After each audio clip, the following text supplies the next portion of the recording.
The following program is an exclusive presentation of Bright House Networks.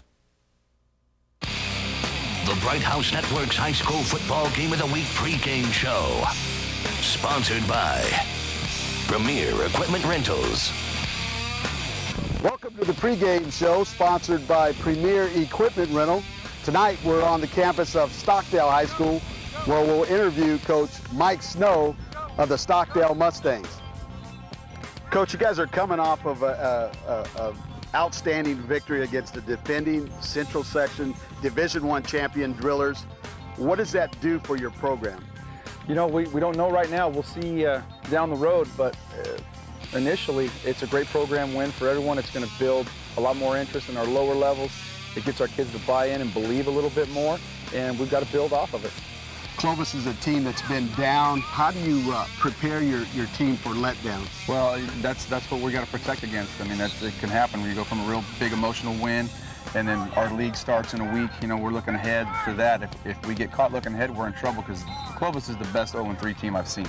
And they played Atascadero, Bellarmine Prep in San Jose, who's I think 6th in the state, and then a really stacked Bullard team last week. So they're coming in here desperate, which makes them dangerous. So we've really got to protect against it and work day to day. Talk about how this team has adjusted to your philosophy and rebounding from a down year yourself.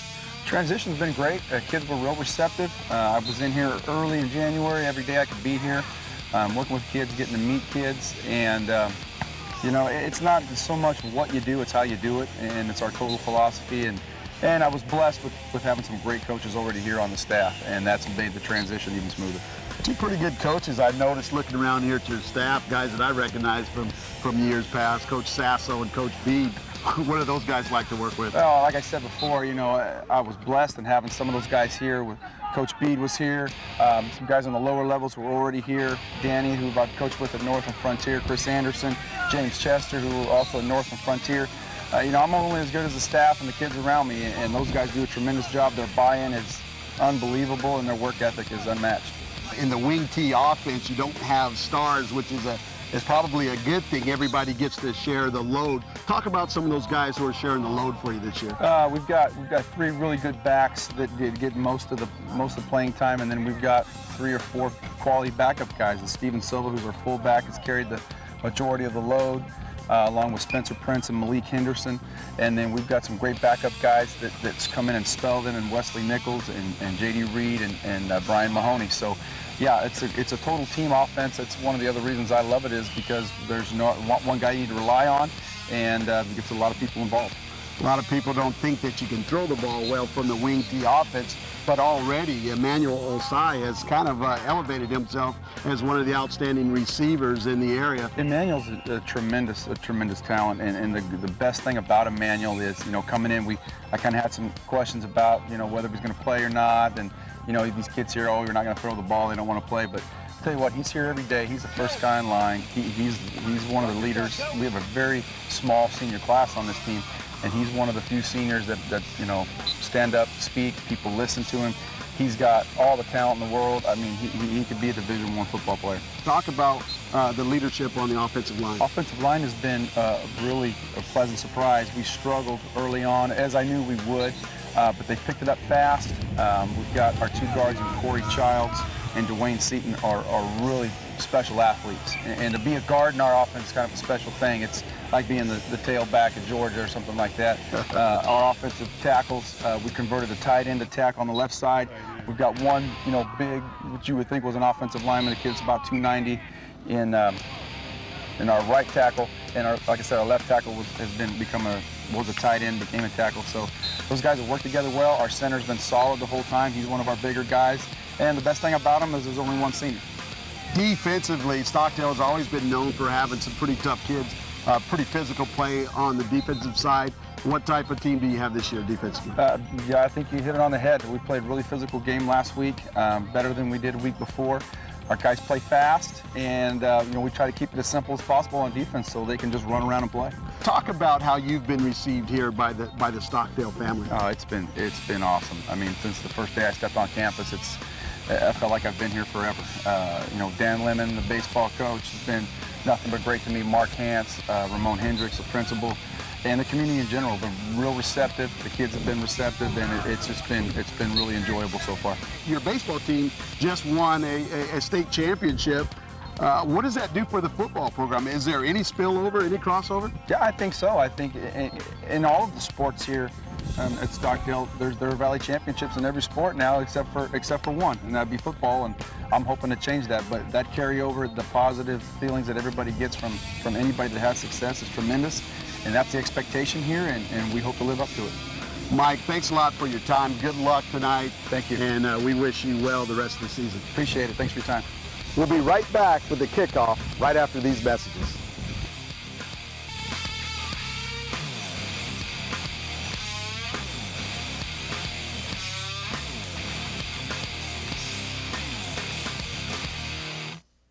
Get rid of your old gas guzzler and buy used at the Barber Honda's Used Car Super Center. With over 200 cars, you'll get superstar treatment and state-of-the-art service at the new Barber Honda Service Center. It's the absolute best in Kern County. Find a pre-owned, fuel-efficient car that's just right for you. And Barber Honda has the largest selection of certified pre-owned Hondas. Don't wait until gas is over $6 a gallon.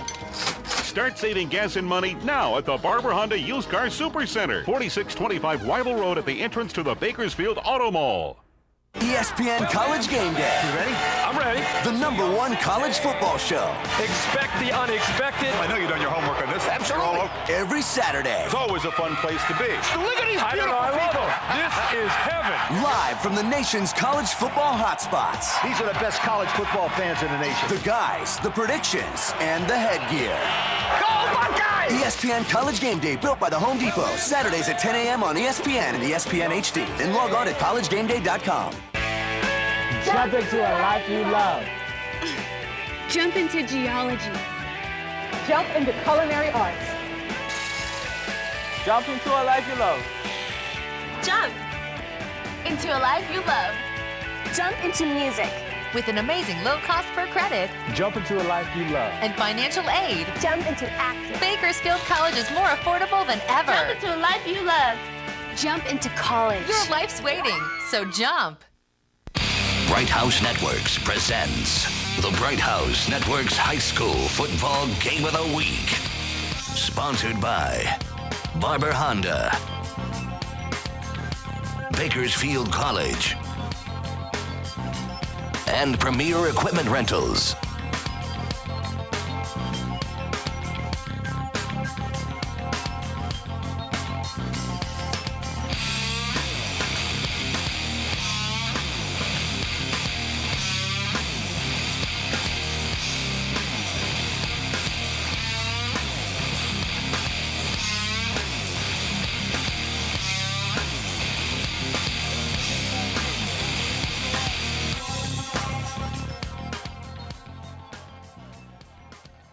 A very good evening, Kern County. Hello once again, and welcome to Bright House Network's High School Football Game of the Week, Week 3. I'm Vance Palm, joined upstairs with Kevin Keys, and down on the grass, of course, Brian Adams. The Stockdale Mustangs looking to go 3-0 as they host the Clovis Cougars. So a Interstate 99 rivalry here between Clovis and Stockdale.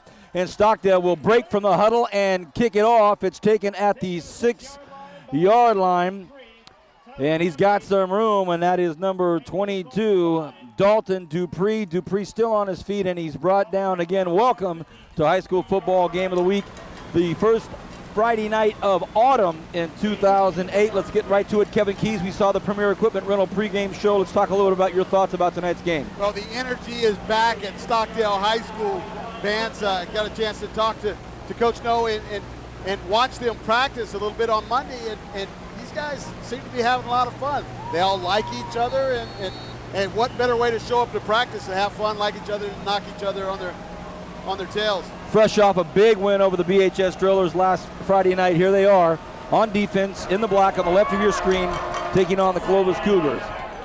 And just like that, the first play from the line of scrimmage from Clovis is a loss. So they go backwards on their first play. Let's welcome into the broadcast, as always, our 10-year veteran, Brian Adams. Brian, Stockdale is coming off of a big win last week. Unfortunately for you, the Drillers, but a big piece of news for this football team trying to get things going here in 08. Vance, last week, Vance, Stockdale Mustangs pulled off a big win in a big game. I heard the intensity for both teams was just at a high, like a playoff type level.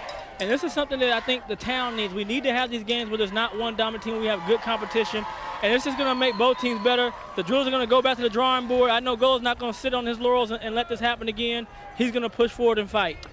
We have a stoppage of play after one down. The officials are with the head coach of Stockdale, and looks like Coach Snow is having to call over the golf cart for something, a very peculiar stoppage of play, and not really exactly quite sure what's going on, but one of the officials is with a coach, and we stopped immediately. I don't know really truly what to tell you, Kern County. Kevin Keys, are you just as much? Well, I'm trying to figure it out too. I see Coach Snow is way down at the other end of the field. Well, the athletic director, Mark Hance, down here working on his phone. What do you have for us? It's the Vance. Somebody in the They're saying they have to keep the band quiet because they can't hear the whistles because of the band playing. All right, we're getting it from Brian Adams on the field that they need to keep the band quiet. We're getting it from somebody upstairs here from Stockdale that says somebody in the band has a whistle. So second down shenanigans here at Stockdale High. 2nd and 11. Clovis trying to kickstart their offense here in their first series. Here's the option to pitch out. Fumble! The ball's loose and it's up. Recovered Stockdale. Oh, great job. Wow. Great job by Silva just to fall on the football. Vance, you'll see if we got this on the BC instant replay. They ran a little speed option to the near side here. Here it is right here. Speed option, near side, nice. Seemed to be just a little bit behind him, but as you watch Silva here, wisely just falls on the football. And this is a young man that knows how to go into the end zone. And here he is getting the ball right here, right on cue, Vance. And did he get in? They say he's down at the 1-inch line, but to reiterate your point, this is a player, this isn't like a big lumbering lineman that is told fall on the ball. He could have scooped it up and maybe tried to make an attempt, but he knows where they are. They're in the neighborhood, fall on it, and we'll get in the end zone within 2 plays. And here we are, 2nd and goal on the 1-inch line. If you're just getting to your television, you're thinking, gee, many Christmas, we're just into this, baby. Stockdale kicked off, and they're already on the doorstep. Second play from the line of scrimmage, an option from Clovis, fumbled. Silva on it now, 2nd and goal. Here comes Stockdale. It's a pitch, and it's a beautiful play, and they're in. Touchdown, Stockdale. Spencer Prince.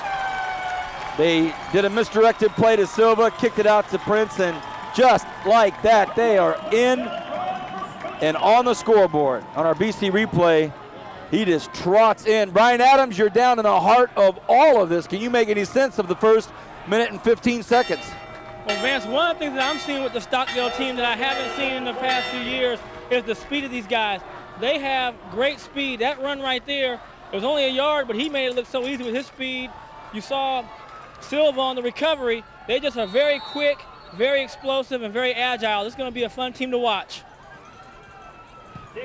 The PAT attempt is good, and with narrowly a chance to catch our breath here, it's already Stockdale up a touchdown with less than 2 minutes down, and they kicked off to start this game, Kevin. So expected to hear a lot of Silva's name on the offensive side of the ball. Didn't expect to hear him so early on the defensive side, but great job by that young man to fall on the ball. But on that touchdown run, got a great block from Malik Henderson. And take a look at this.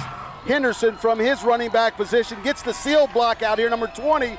Kind of does a great job to give Spencer Prince some running room. So that's the one thing that Coach Snow talked about. There's not a star on this team. There's not one star. He's going to rely on all of his running backs in this wing T offense.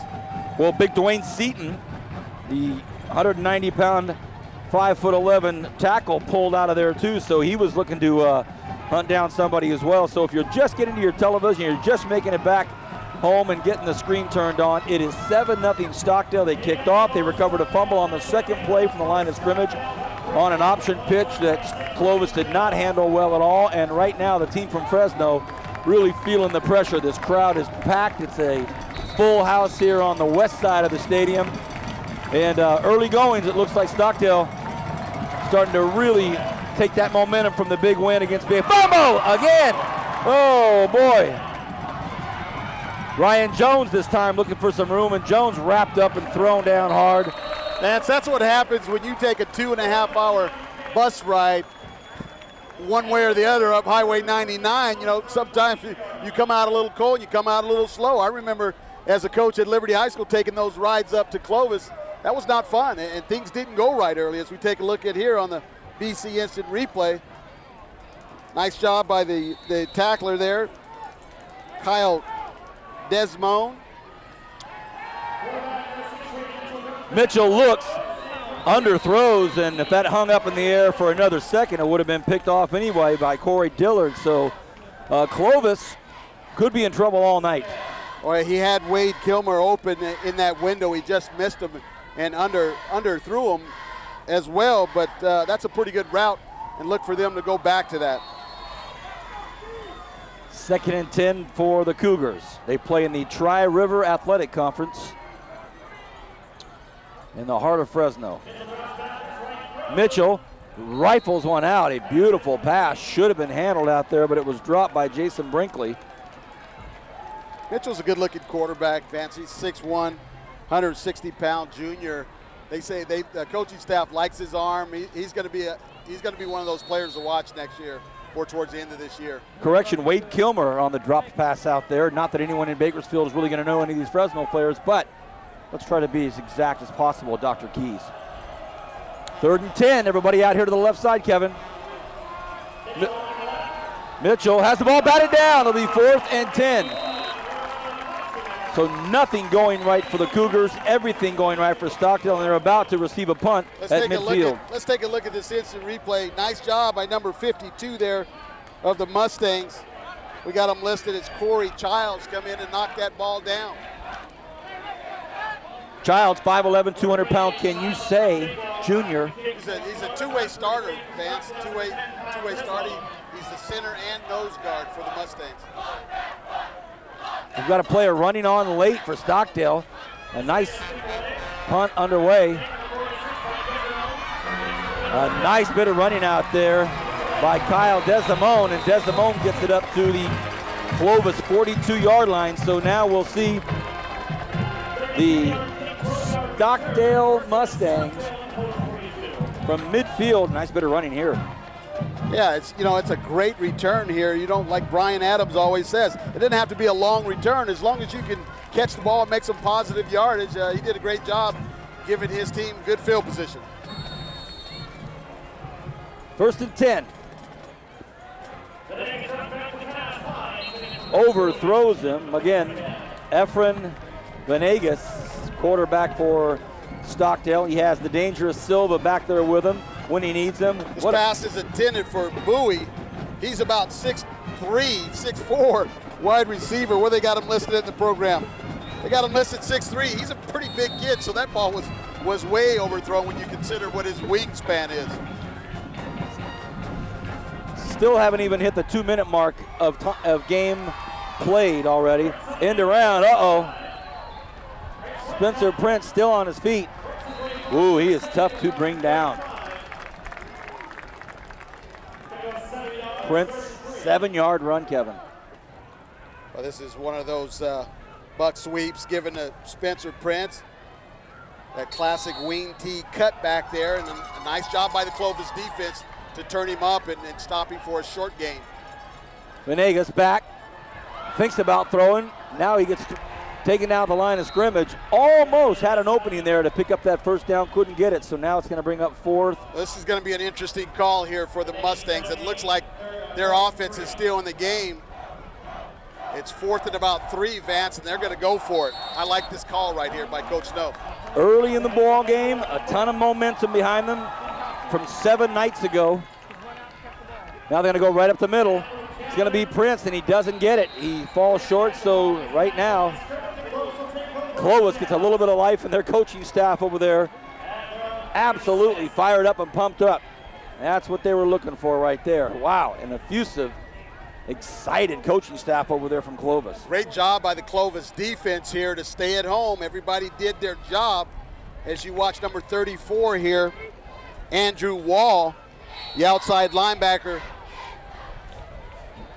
for the Cougars, make the play, make the stop. Great job by the defense. Brings up 1st and 10. Mitchell, a QB for the Cougars. He's going to throw it. Oh, nice job. Ball batted down out there by Osai. You know, you and I and Brian were down there pregame, and first of all, everybody, Emmanuel Osai is 6'4", 220. He's a specimen, and he was down there talking to us. He's confident too, isn't he? Pretty big 6'4". The younger brother, Ben Osai, who's the starting offensive tackle for the Washington Huskies. There's a little bit of weight difference between those two, though. I think probably about 70 or 80 pound difference. Ben got all the groceries as a youngster. Yeah, I played some pickup ball against Ben. There's most certainly a difference in size there. 2nd and 10. Mitchell drops straight back. He's got all kinds of pressure. Blocking gets picked up, but he's down. Sacked nice out job. there. Again, it's Dwayne Seaton. Dwayne Seaton is very fast for his size. Brian Adams, you're down there at grass field level.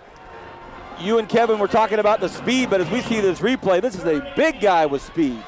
Well, Vance, that's what I said. They're very agile and explosive, and they're very quick off the ball. Watch them when the ball snap. They get off right when that ball snap, and they put pressure on you. And right now, Clovis has to figure out somehow how to stop the pressure or at least slow it down, whether it's a screen or a draw play. Dwayne Seaton, one of those two-way starters at guard in the offense. Seeing time on the defensive line as Clovis, Efren Venegas drops back. Wow. And now this time it's going to be Corey Childs. Trey Mitchell, the quarterback for the Cougars, dropped back to bat. He stopped for a loss by big Corey Childs. Even when they try to bring everybody across and kick it back to the other side of the field, there's just no time. The speed and the size of Stockdale, imminent. We'll give the linebackers credit for that, Vance. That they did a good job. They weren't fooled on the play, and Mitchell just had to eat another tackle. Mustangs got it again.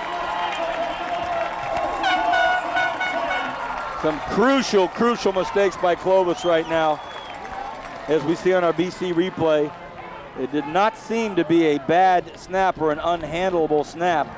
And their punter, Miles Paiseno, yikes. When you take over on your first downs when it's inside the 10, Kevin, good things are going to happen. Well, anytime you can play with this type of field position, you got that right, Vance. 1st and goal, Stockdale. Got him. Venegas has a man open, and it is, excellent play out there. That's a nice play by Danny Bravo, because that was 6. What do you say, Brian? Well, on that one, he has to go up and get this. You see on the replay, quarterback does a good job of eluding pressure. He's going to give him a chance. When you got a big target, go up now and go attack the ball. That's right. Don't wait for it, because you're going to be in the end zone. So just go up and just clutch on it. You don't have to go with your hands. Just snatch it up and take the touchdown.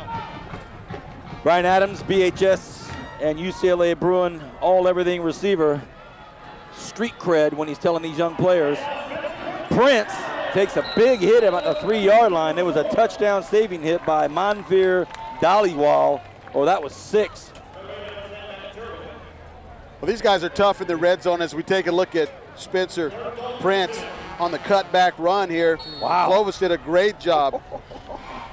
Wow. Dhaliwal took Manveer Dhaliwal also in on the tackle. Took a whack. Darwal? Sure. 3rd and goal from the 2. We're dip below 7 minutes, but it's about to become 13-0. Prince in motion.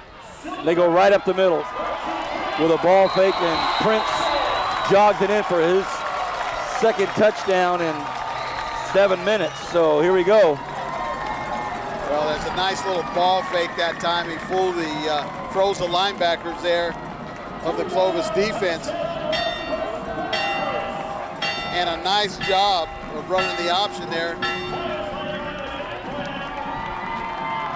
So we take a look at young Prince celebrating that touchdown on the sideline. So 13-0, here comes the point after. I'll let you know.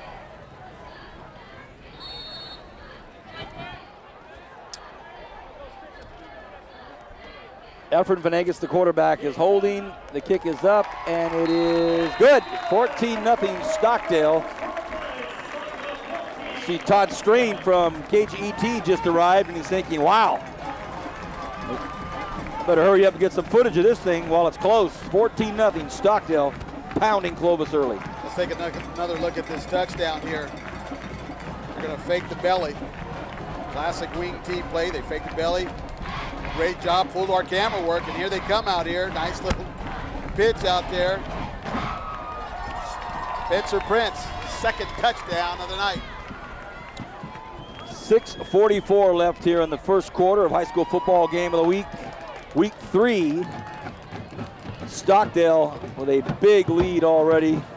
And 2 touchdowns sometimes is not a big lead, but it's a big lead now. Here's another look at this touchdown. Look at this great ball fake. Just pulls everybody in. And credit Silva, the fullback, for carrying out that fake. He fooled everybody. Gave Prince room on the outside. Great job, guys. Great job camera work as you take a look at Coach Sasso. Quite a storied family there. Sasso, part of the Renegade team in the late 70s, early 80s. He coached with his son here at Stockdale.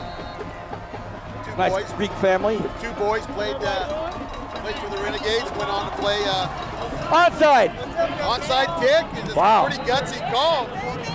Well, they give Clovis the football at the 45-yard line. I think right now you're talking about a coach that's very confident in his team. Well, I think that's what you call going to step on their throat when you see a call like that. And, hey, can't blame them. Heads up play right there by number 95, Taylor Ferguson.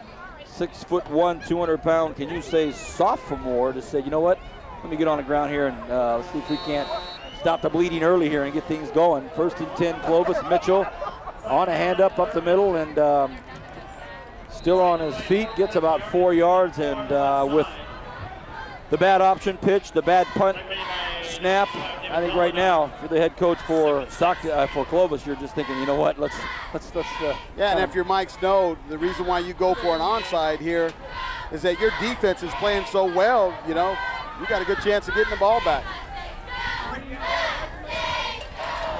2nd and 6, they try to go up the middle again here, still on his feet. Not bad at all for Ryan Jones. He made something out of nothing. And Gonzalo Pinero was in on the stop for the Mustangs. And the clock has gone out. We've lost our down and distance. There it is. Come back. 3rd and 4. In the backfield is Shane Watkins along with Ryan Jones, but Mitchell might want to go to the air. No, they keep it on the ground. Very close to the first down. That's a good piece of running. Good piece of running by Watkins. Watkins, the tailback, as he bounces this ball outside. Nothing inside, bounces it out. You see Silva there on the tackle along with number 81. Everardo Cantu. Also, Max Goosen probably kept him from getting the first down with that last hit. 4th and inches, Kevin. Let's see if they can get it. Oh, nice job by the defense. We'll see. And it's going to depend on the spot. No, they say no right away.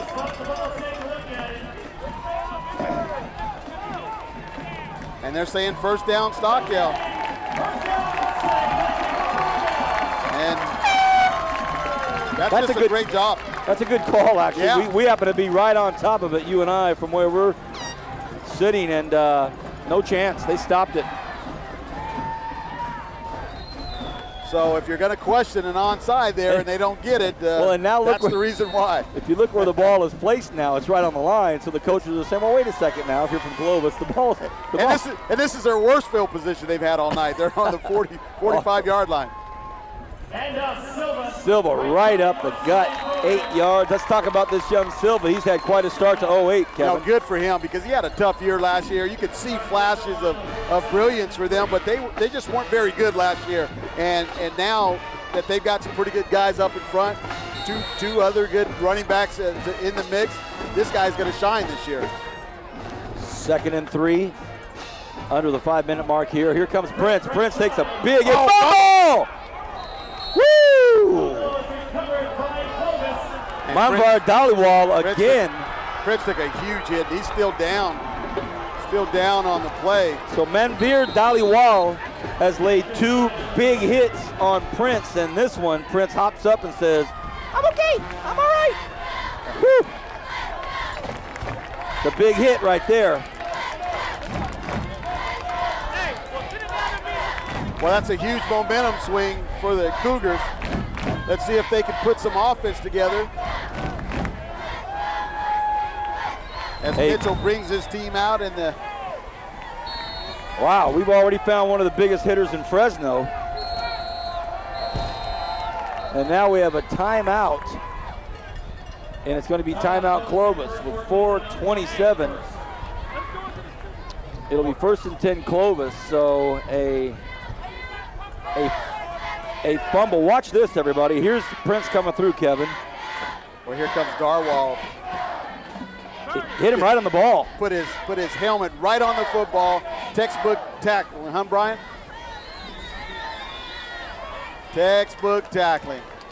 That was a big hit. So we've seen 2 big hits on number 13, Manvar Dhaliwal. And he is a senior from Clovis. And the first hit was on the goal line that kept Prince from going in. The second hit was that one that caused the fumble. And I can tell you this, Spencer Prince is 5'9", 180-pound junior, and he's all muscle, so it's not a bad hit at all. Bright House Network's high school football game of the week, week 3. Stockdale hosting Clovis. I'm Vance Palm, joined by Kevin Keys up in the booth. Brian Adams down on the grass. Pleasure to have you with us for this 08 season. First and 10, I formation for Mitchell. Has a lot of time, lets that go and threw it a ton of people. Well, he threw in the double coverage there, but you see the strength of this young quarterback, Trey Mitchell. Nice live arm, but maybe a bad decision. That's the one thing, when you got a good strong arm like that, you gotta make decisions that are questionable. Well, you're down 14 in the first quarter. Maybe a nice little swing pass out to the right side, or a little screen pass, or something to get these linemen, get them going, get their legs going, let them have a little bit of a downfield hit. Mitchell, that's a nice run, gets 5 yards right there. Well, this boosts their club and the student body for the Mustangs. They're excited about this football team. As you watch a little dive option there, and the quarterback Mitchell keeping it, picking up a couple yards, brings up 3rd and 5.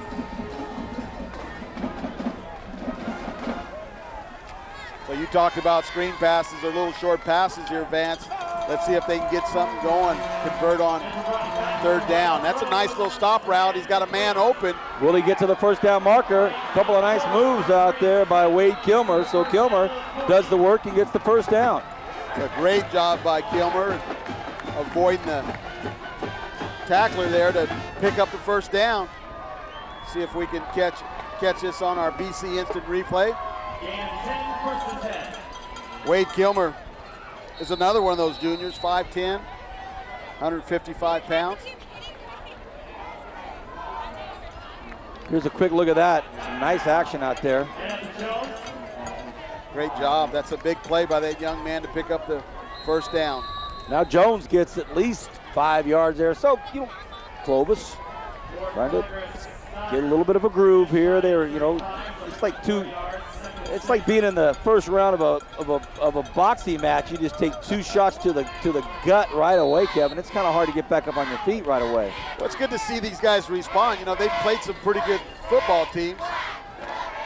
As we see Mitchell give to his tailback. Nice little power play to the right side. Well, just like that, it'll be 3rd and inches. A late flag on the play. I think you're going to have a unsportsmanlike.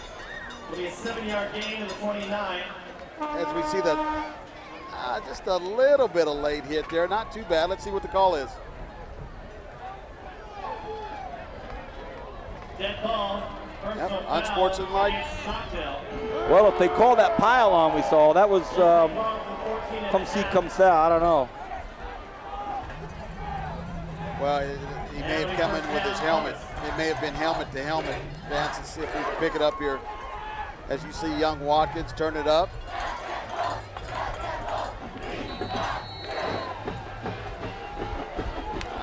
Didn't pick it up there. 1st and 10. Clovis. Ooh, big hit out there. Watkins stayed on his feet long enough to get plowed over by, amongst others, number 71 out there, Dwayne Seaton again. Seaton's been all over the place so far, Kevin. Seaton got a lot of help too from his defensive line. Everybody's flying to the football. You gotta love that if you're a defensive coach, especially here in the red zone. This is where you see the intensity level have to pick up by the defense when you get in the red zone, and offense has got to pick up just a little bit too. Great job, number 54. Mitchell keeps it. Clinton Hedrick. Here we go. Hedrick wasn't fooled at all, just wraps up the quarterback and stops him for a loss. Clinton Hedrick, 6'1", 240-pound lineman. Can you say junior? Another guy going two ways. Another two-way starter. Wow. This line right now, I think the big story of the first quarter. Yeah, we've had some nice plays to get the ball in the end zone, but heck, they got it on the 6-yard line. This line has been impressive. Clovis, nice play. Mitchell out to about the 8-yard line, so that'll bring up 4th and 4 here, 4th and 5. That's going to bring on the field goal unit, Vance. They're going to try to get some points on the board here. You can't blame them. Sure. So a field goal attempt by the Cougars of Clovis High. They trail by 2 touchdowns with about a minute left here in the first quarter.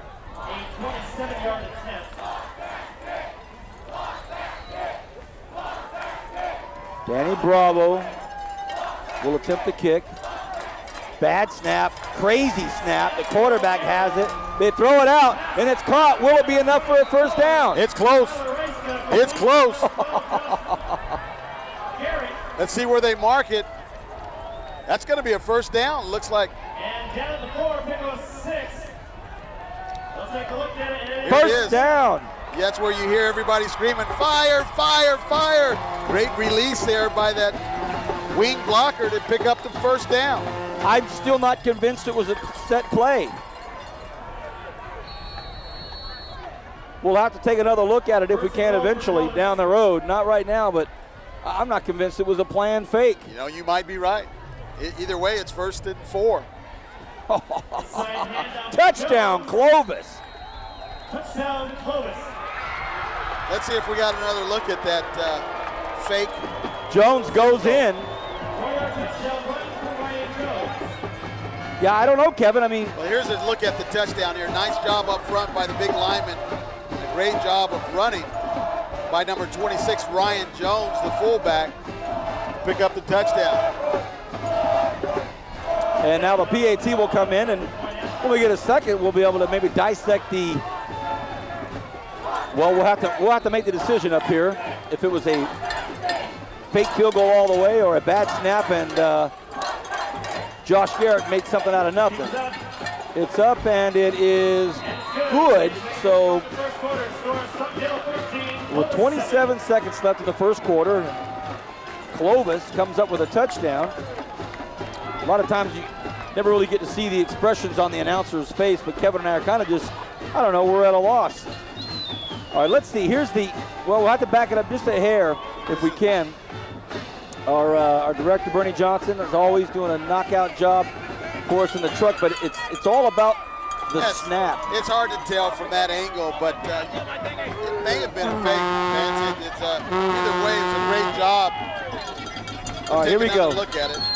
Yeah, it's all the way. It's a fake all the way. Absolutely. What a great call. Hats off to our director, Bernie, and his crew. That's a great call.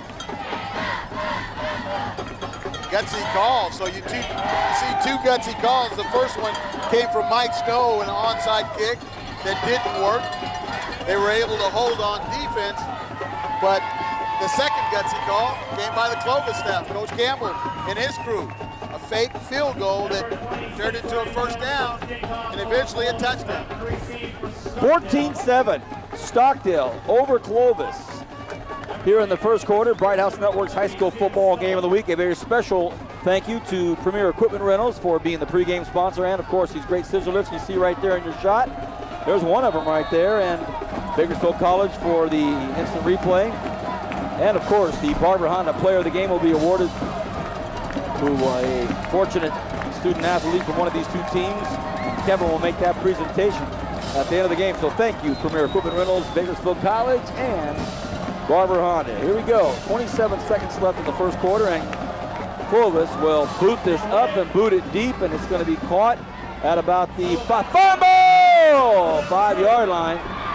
And now he's hit hard and brought down at about the 11-yard line. So some energy right now being exerted out there by the Clovis sideline, and that was taken by, of course, Steven Silva. Well, we see Silva here on the other end of the fumble. He does a good job to recover, but the Clovis kicking team did a great job coming down, flying in their lanes. Wow, stopping them for, put them back in the hole. Manveer Daliwal again. He likes to hit, my friends. He likes to hit. Probably the last play of the first quarter. Prince, right up the gut. He gets stopped at the line of scrimmage. And that will do it for the first quarter. You've been watching Bright House Network's high school football game of the week exclusively on Channel 21 with all the encore presentations, Bakersfield On Demand. Channel 300 will be back with the second quarter right after this.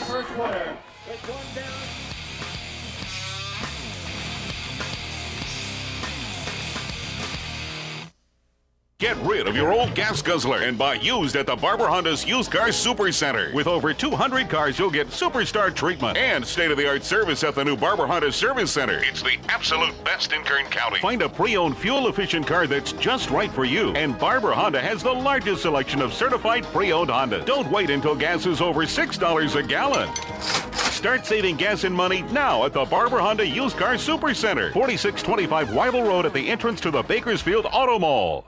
ESPN College Game Day. You ready? I'm ready. The #1 college football show. Expect the unexpected. I know you've done your homework on this. Absolutely. Every Saturday. It's always a fun place to be. Look at these beautiful people. This is heaven. Live from the nation's college football hotspots. These are the best college football fans in the nation. The guys, the predictions, and the headgear. Go Buckeyes! ESPN College Game Day, built by the Home Depot. Saturdays at 10 a.m. on ESPN and ESPN HD. Then log on at collegegameday.com. Jump into a life you love. Jump into geology. Jump into culinary arts. Jump into a life you love. Jump into a life you love. Jump into music. With an amazing low cost per credit Jump into a life you love. and financial aid, Jump into acting. Bakersfield College is more affordable than ever. Jump into a life you love. Jump into college. Your life's waiting, so jump. Bright House Networks presents the Bright House Networks High School Football Game of the Week. Welcome back, everybody. 3rd and 7, a 3rd and 7 as we begin the second quarter. For those of you that have been paying very, very close attention, yes, it was second down when we came back, but Stockdale snuck a play in. And now looks like Clovis is starting to muscle up a little bit. I've been looking for Brian Adams. I think we found him. Brian, where are you? Well, I'm here with Big Daddy D, and where we at? We're at Stockdale Stadium, baby. Black Sea, baby. The Black Sea. That's right. All Stockdale Ultimate Mustang fans. This is the loudest student section all of Bakersfield, and we're here to represent our black and white. Hey, Vance, these guys were tailgating before the game with sodas and hot dogs. They didn't offer me one, but next time, you guys got to hook me up. All right, we will. Hey, come back. You let you surf the Black Sea. It's awesome. I'm going to surf the Black Sea next time. And so there it is, Bakersfield. There's a challenge. The best rooting section in all of Kern County is what they say here at Stockdale.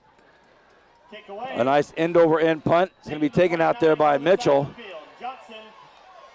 Sorry, Johnson still on his feet, and he gets brought down about the 46-yard line. Sorry, Deshaun Johnson. So Brian was surfing the Black Sea at Stockdale High School, and as we see here, Johnson had a little bit of room there, and then he gets finally corralled in, try to make something happen. So if you've just had a chance to sit down and turn the television on. Stockdale up by a touchdown. They were up big early, 14-0 within 3 or 4 minutes of the football game starting. Clovis starting to find a little bit of determination here. They've got a nice quarterback with a strong arm in Mitchell. And well, the stoppage of play here. It's a beautiful Friday night, the first autumnal Friday night of 2008. Looks like you might have a false start on the offense, and it is. We'll get into some second quarter prognostication. Some of the games going on around the community here. We'll talk about that. I'm Vance Palm. We have Kevin Keys up here, and we just witnessed Brian Adams down. Well, he was in the stands. He'll make his way back down on the grass, and I want to talk to him about a couple of things that are taking place on the field. 1st and 15. And Shane, I thought it was Watkins.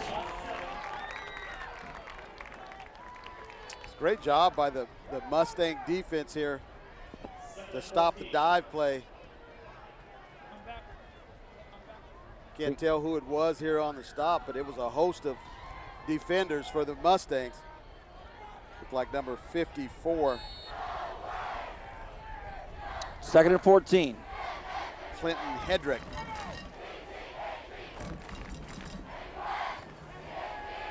Mitchell now gets a little bit of time, starting to find that time, and he throws it on. He had a receiver out there, Wade Kilmer, but Kilmer was out of bounds already.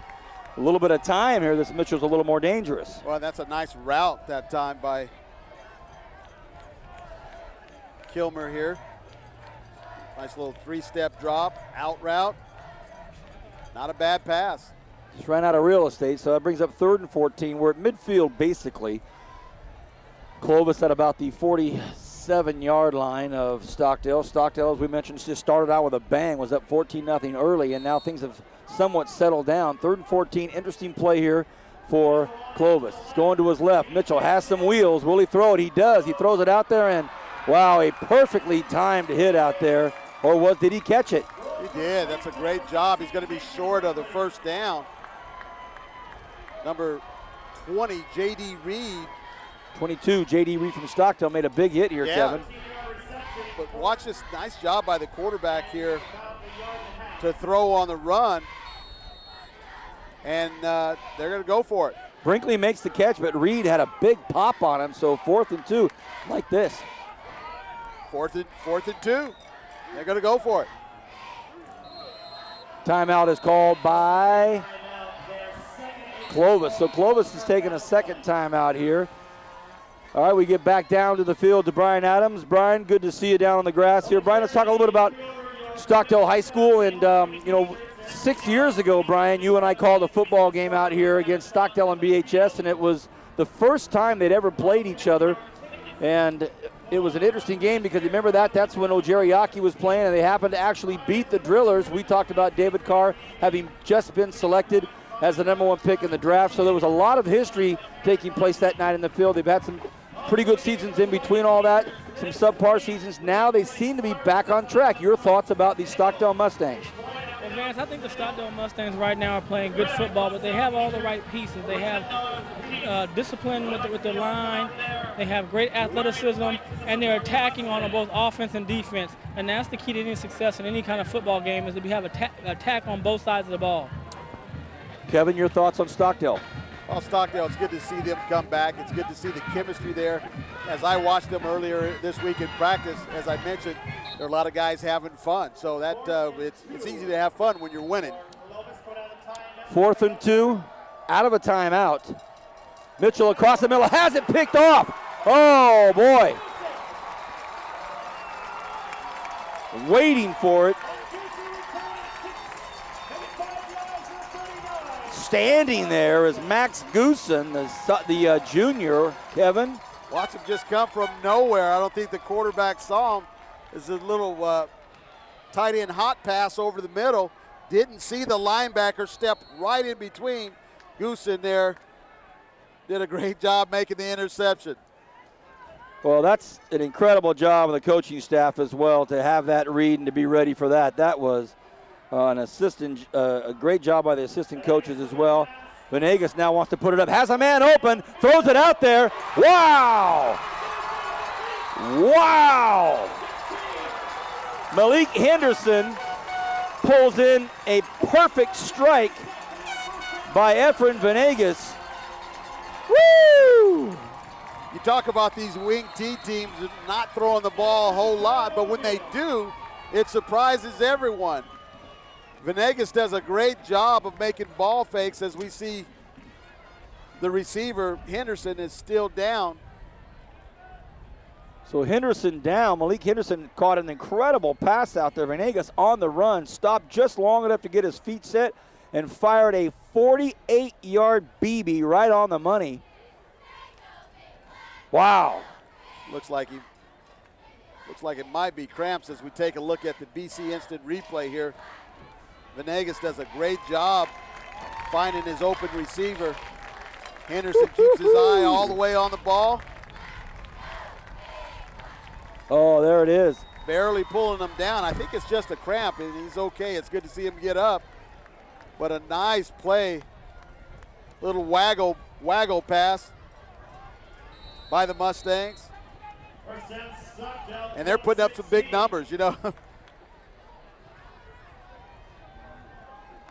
First down.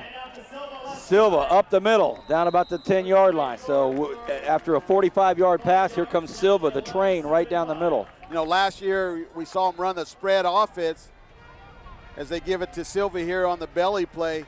They ran the spread last year, which is supposed to be an offense that opens up everything, and it's supposed to be one of these high-numbered offenses, and they didn't have anybody with high numbers. This year they got the wing T, and they got 3 or 4 running backs in the mix. Osai doing a good job at receiver. Again, Silva up the middle. The ball comes out, fumble. Oh, Clovis picks up the fumble. Silva right down the middle, and the ball is picked up by Clovis. Yikes, Kevin. Well, let's take a look at, see if we can, look like he never really had the ball. A big hit out there by number 34, Andrew Wall. And that's the second fumble of the night. And it was recovered by Dustin Barbo, the linebacker for the Cougars. Oh, man. Knocking on the door, and a big hit again. And everybody split out this time for Clovis. Mitchell keeps it, gets a good 7 yards on that run. So I try not to sound too cliche-ish up here, but Clovis dodges a bullet, and now they're on a 2nd and 3. That's a nice play by Mitchell. Well, that's a classic. Here's another cliche, bend but don't break defense. As you see Clovis get the lucky break to get the second fumble turnover. So we've seen 4 fumbles in this game already, Vance, and both teams with 2 apiece. Brinkley split out to the right. Mitchell again on a keeper. They read it this time, and even down to the last second, it looked like he might still try to pass it to Shane Watkins, but thrown for about a 1-yard loss there, and that'll bring up a big 3rd down here with 7 minutes left in the first half. What's a 3rd and short as we take a look at the instant replay here. Mitchell does a good job wisely not to pitch that ball. He looked at it for a second. Yeah. But third and short here. Let's see if they go right at him. 2 backs in the backfield with him. They go right up the gut with it. Look at this. Still on his feet. A nice job of running out there by Ryan Jones. Jones has had a really nice first half. Not huge numbers, but he's had big, important, drive-sustaining runs. You know, it was 3rd and short there, and the Mustangs defense never really adjusted. They stayed to their 4-4 defense. Linebackers walked it up just a little bit, but not enough as you see Jones pick up the first down. Nice coaching staffs on both sides of the football field. 1st and 10 I formation for the Cougars. Wade Kilmer split out to the right. They go up the middle. And they need to keep running that play until they stop it, Vance. And nice splits by the offensive line of Clovis. They're getting some good blocking angles here. Still a lot of time with 6 minutes left on the clock. If they could keep running that dive play, and as we take a look at it right here, nice job by 66. Good lead block by his fullback, and Jones picking up enough yardage to make it 2nd and 5. 2nd and 5. Got a man Right open over across the middle. Makes the catch. Thrown down. First down. A very late flag.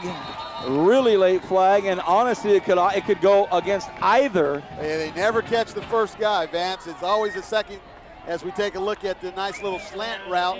Nice tackle, nice wrap up, and you won't see it in your screen, but really just two guys hitting each other, going at it, and it does go against Clovis. Went against Clovis. So Miguel Solano. They did get the first guy that time. And Isaiah Turner really basically just hitting each other, really nothing out of the ordinary, but the official said a little bit too much. Brian Adams, we're seeing these receivers from Clovis start to get into a little bit here, and this could end up being a very nice aerial game. Well, Vance, they've had some opportunities, some openings. They've just been either off the route or the ball's been off, but now you're starting to see some rhythm and continuity start to pick up. But you know how it is, Kevin. You get a big play, then you have a negative play, and that energy seems to go the other way. Well, let's see if they can recover from it. Wow, would have been 1st and 10 on about the 46-yard line. Now it's 2nd and 5 on the 30-yard line. When you're on the road and you've had a couple of early left and rights to your jaw, these kind of things add up. So it's still first down, so it's 1st and 10. They just have to back up 15. It was after the play. Oh, very good, Dead thank ball you. Foul. Looks like they're bringing the kitchen sink. They back it up. Mitchell. It's a great Kicks it time out for to an Watkins. option. Great time for an option call there. As you see, the Mustangs had a blitz going here. Take a look at it on the instant replay. Mitchell does a great job of pitching the ball at the last minute. Second quarter's buzzing along. 5 minutes and 17 seconds left here in the first half. There's your score. Stockdale 14, Clovis 7.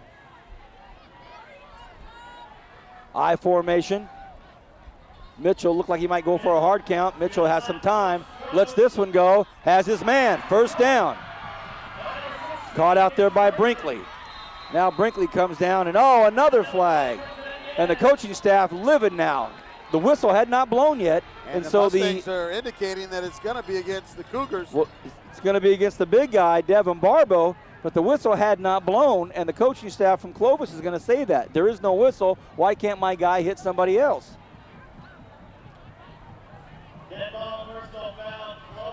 That's the second time that they've made an outstanding play on a pass and being negated by an overzealous. Well, we'll see it here. It's a great pass and a nice catch. And Watkins trying to get some more yardage here, and you might see it right out of here at the very end. There's the hit right there, and there's that. There was that last player that ran by. The whistle should have been blown, hadn't been blown yet, so the big fella came through, had a big hit. Well, Coach Campbell's giving the referee an earful on the other side. 2nd and 8. Now Mitchell on a keeper, and he crawls himself up to about the 47, 48-yard line, almost a first down there as well. So still plenty of time on the clock, Vance. Just under 5 minutes. And you got to feel that the quarterback, Mitchell, is starting to get a little more comfortable in the pocket. Yeah, he is. Receivers are getting a little more separation as they come out in their spread I formation. Bubble! He has to jump on it. That's Shane Watkins. That has not been a very successful exchange tonight. They've had one good option pitch. The other ones have really been dismal. All right, Brian Adams. 3rd and 5 maybe. Give us a route. Well, Vance, I think they're going to go back to some of those flood routes where they're getting these guys open on that sideline. All right, let's see. 3rd and 4, 4 minutes left in the half. Possibly a flood route. Jones, can you believe that, Kevin? He was hit 3 times, and he plows ahead for a first down. Very impressive. Jones has been money for them all night as you see him get another good lead block by his offensive line. It just fights for the first down yardage. Great 2nd and 3rd effort by that young man to pick up the first down. 1st and 10, 3:47 left. Mitchell drops back. Oh, throws it up just a hair too high. That'll bring up a second down. Mitchell just tried to drop that ball over the outstretched arms of Osai, who goes about 6'4", but the ball was too high for his receiver. So 2nd and 10. 3:38 left in the first half. Kevin, it's been an excellent second quarter. Well, the game started out, we thought it was going to be a rout by the Mustangs, but the Cougars have just kind of held in there. Ooh, big hit out there. Deshaun Johnson pulls it in, and Silva, as well as Mahoney, lay the wood. Clock's going to keep running there. The receiver didn't get out of bounds. As we see Mitchell here. It's a nice, short, safe little route. 3 minutes on the clock. Brings up a 3rd and 3. Mitchell just trying to pick up the first down. Oh my goodness, Silva waiting for it. Oh, that would have been a big play for Silva. Might have been a game breaker. Great job of jumping this route. Little 3-step out. Silva almost had a touchdown. One of my favorite parts of calling games up here is we're always around the coordinators, either offensive or defensive, and it's human nature. It's if you're a fan and one of your players and you're watching on TV drops an easy pickoff, can you imagine being a coach up here? 4th and 3, middle of the football field. Big, brave call here, and a strong first down. Clovis doing a lot of good things here in the second quarter, Kevin. Well, what they're doing is they're running the ball effectively, Vance, and that's keeping the linebackers in their pocket here because they got to stop the run play, and then when they do a play-action pass, they're having success with their outstanding quarterback. Time ticking away.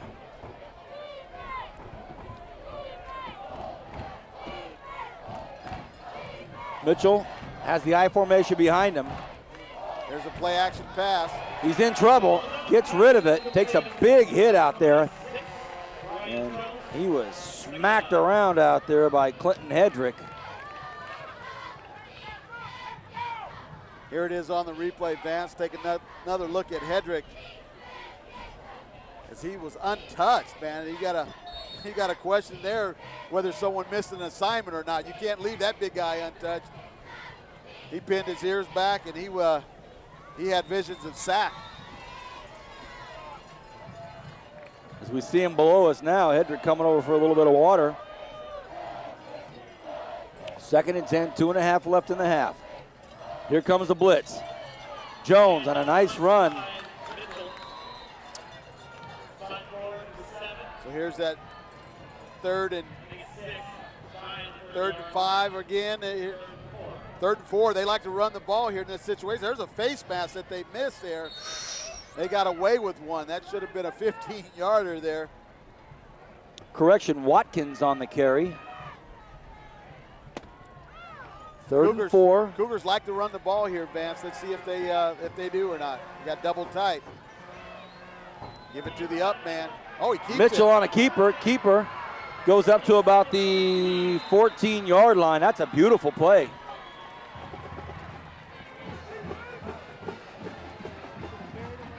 So Mitchell on a keeper. He had that bread basket hanging out there. I thought it might get knocked out, but he hangs on to it. So $1:47 left in the first half. A great call, well executed, and first down Cougars. Well, the execution part was a great ball fake by Mitchell. He fooled everybody, including myself, to pick up the first down. Well, Mitchell on a keeper, and boy, that's peculiar. Well, he didn't fool anybody on this one. It was a great fake, but didn't fake out the most important guy on the field. Well, we have a quick timeout, and that gives us a chance to do nothing. We're back in just like that. The officials call timeout. And, wow.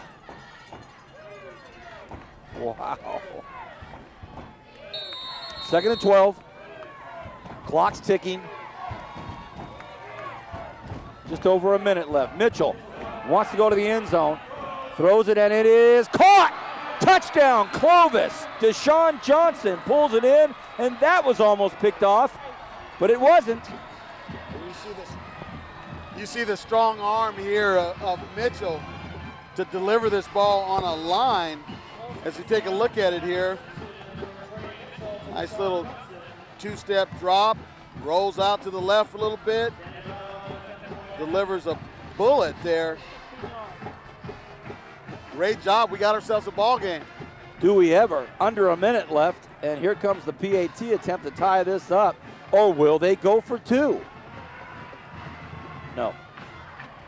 They're going to better hurry. They're going to have to call timeout here. They better hurry.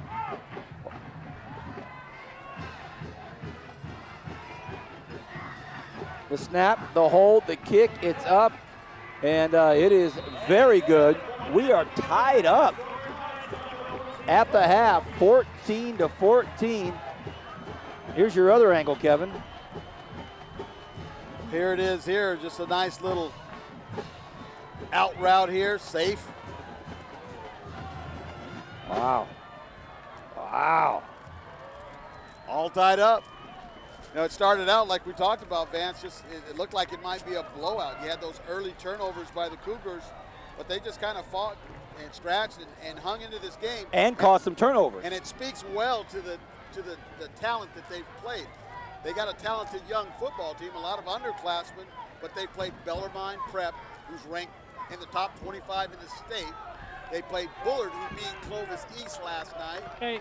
And Clovis East has a very good ball team, Brian.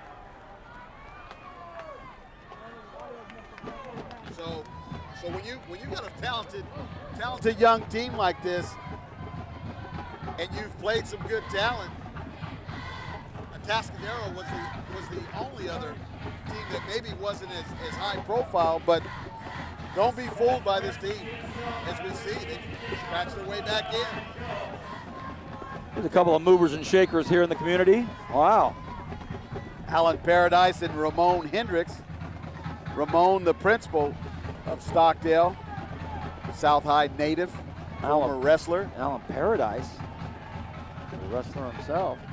Two pretty good wrestlers there. I wonder why don't you and Brian take them on at halftime? Not me. Well, halftime show. No way. A low burner. Silva has it. Silva looking for some room. Cuts upfield, and he's brought down about the 26-yard line, so it'll be 1st and 10 for Stockdale. Very quickly, let's take a quick look at some of the games here in Week 3, Brian. Clovis Buchanan at Bakersfield High School. Clovis at 2-1. It's your Drillers 1-1. Clovis and Buchanan, who we taking here, Nico?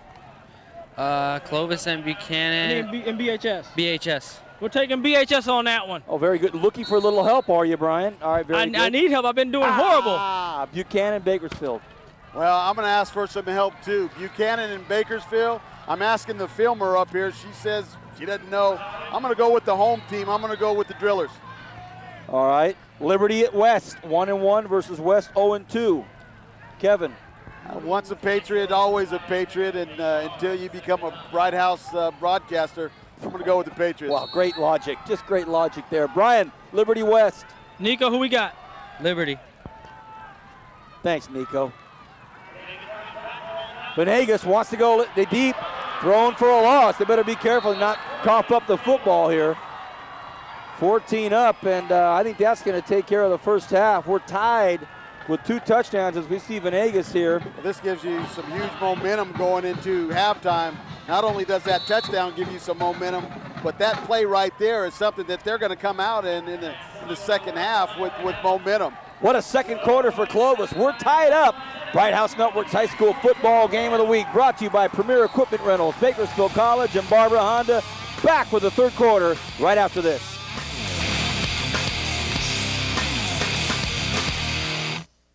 Get rid of your old gas guzzler and buy used at the Barber Honda's Used Car Super Center. With over 200 cars, you'll get Superstar treatment and state-of-the-art service at the new Barber Honda Service Center. It's the absolute best in Kern County. Find a pre-owned, fuel-efficient car that's just right for you. And Barber Honda has the largest selection of certified pre-owned Hondas. Don't wait until gas is over $6 a gallon. Start saving gas and money now at the Barber Honda Used Car Super Center, 4625 Weibel Road at the entrance to the Bakersfield Auto Mall. Jump into a life you love. Jump into geology. Jump into culinary arts. Jump into a life you love. Jump into a life you love. Jump into music. With an amazing low cost per credit Jump into a life you love. and financial aid, Jump into acting. Bakersfield College is more affordable than Jump ever. into a life you love. Jump into college. Your life's waiting, so jump. With cooking, cleaning, planning, and homework to do, when it's time for TV shows, you might not make it in time to watch. So let them wait for you. You've got Start Over, powered by Bright House Networks, letting you restart certain live TV shows right from the very beginning, all with just a few clicks of the select button on your remote. It's free and included with your digital cable. So when it comes to time, you've got plenty of it. Start Over, powered by Bright House Networks, making life easier.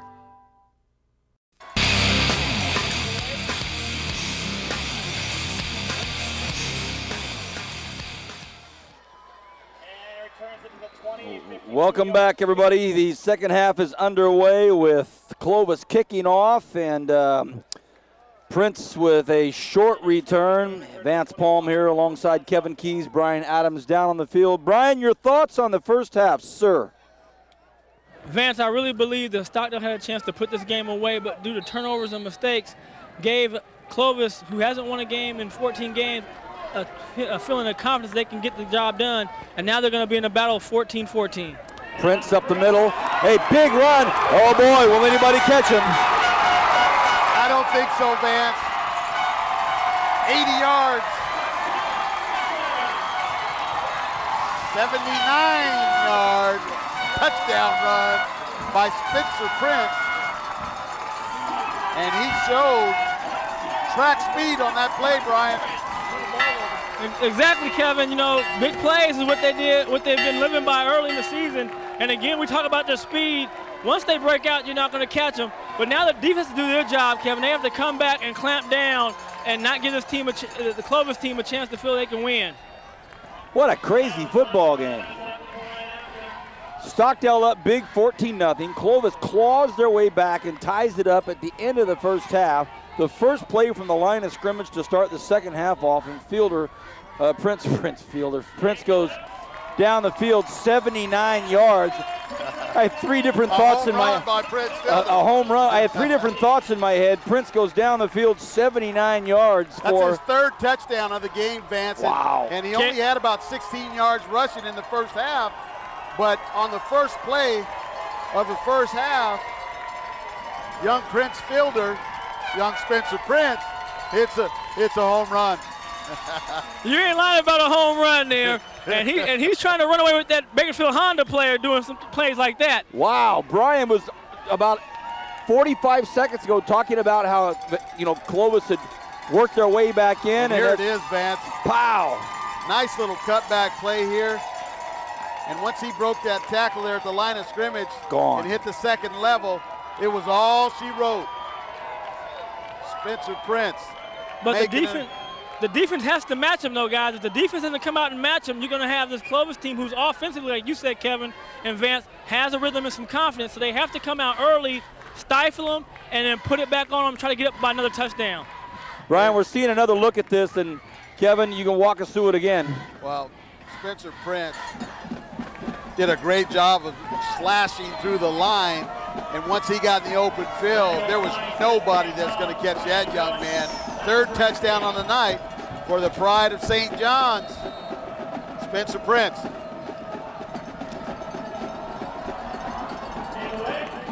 Stockdale will put it up. It's going to be taken. A fumble right off his chest. Oh, my gosh. That hit his pads.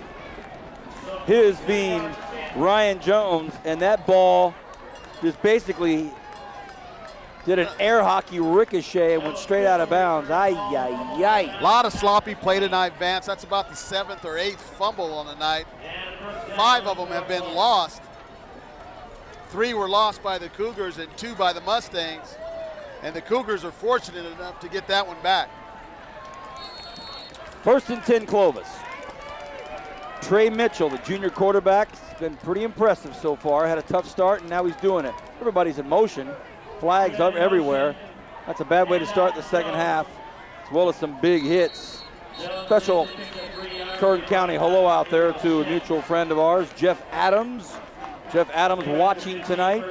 Said I wanted to let Kevin and Brian know what a great job they're doing this year, despite me. Rockstar Adams.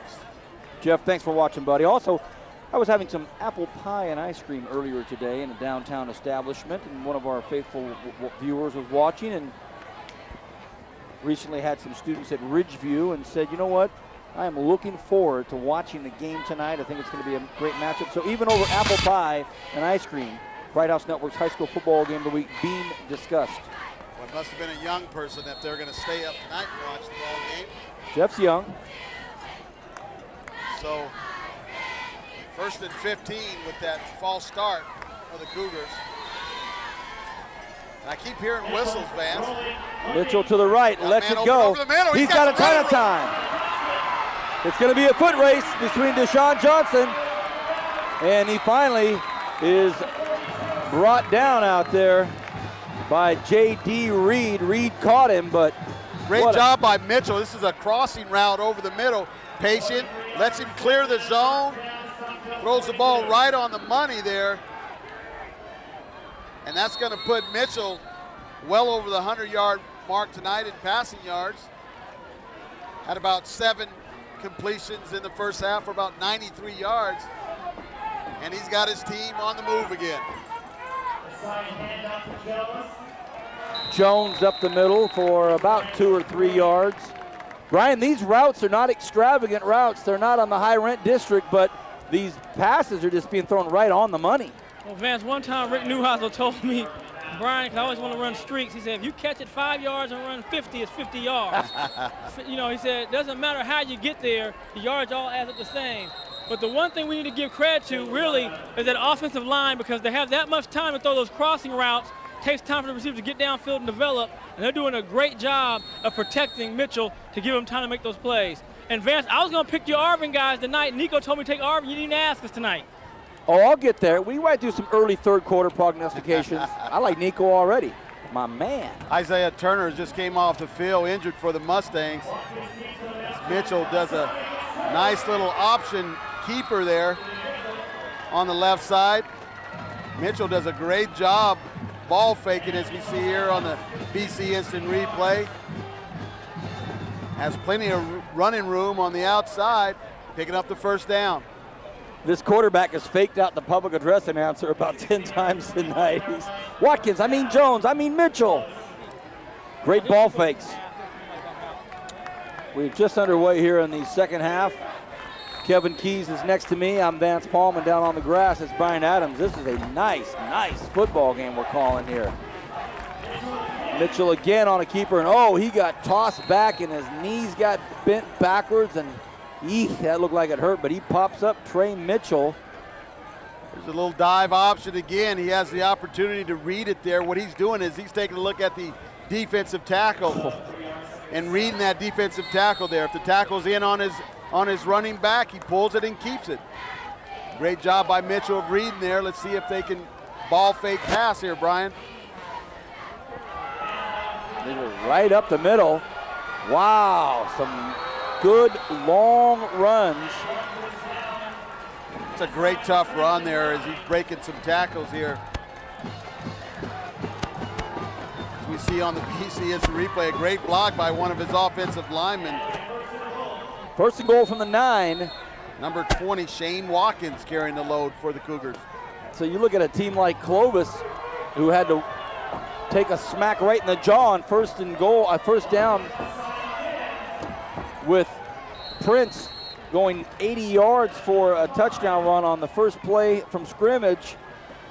You tend to sometimes think, that's going to be it, that's going to do it. But now here they come on a 12-play drive. Well, the question was, can they answer them? And they are, Brian, as Vance, as they're knocking on the door here. Well, and Brian also mentioned Stockdale's defense is going to kind of, do the same, and they're not. Mitchell, one back behind him, he pitches it to him. Watkins going to try to get in. He does it. Great play. Brian Adams about 5 feet away from all of it. What'd you see? Well, Vance, he just kind of bounced it out. He was trying to look for a cutback lane, but the linebackers and the support, the flow group, did a great job of closing that down, and they just strung him out down to the 1 yard line, roughly outside the 1 yard line on third down. But I'll tell you this, I like the way Watkins runs in between the tackles. He is very aggressive and powerful, and it's just a great drive right now by the Clovis Cougars. Well, if they don't get in here, you can bet they'll go for it on fourth down, but they're in the I formation. They're going to give it to the up back. Jones is hit by a host of linemen, but touchdown! Stays on his feet for the touchdown.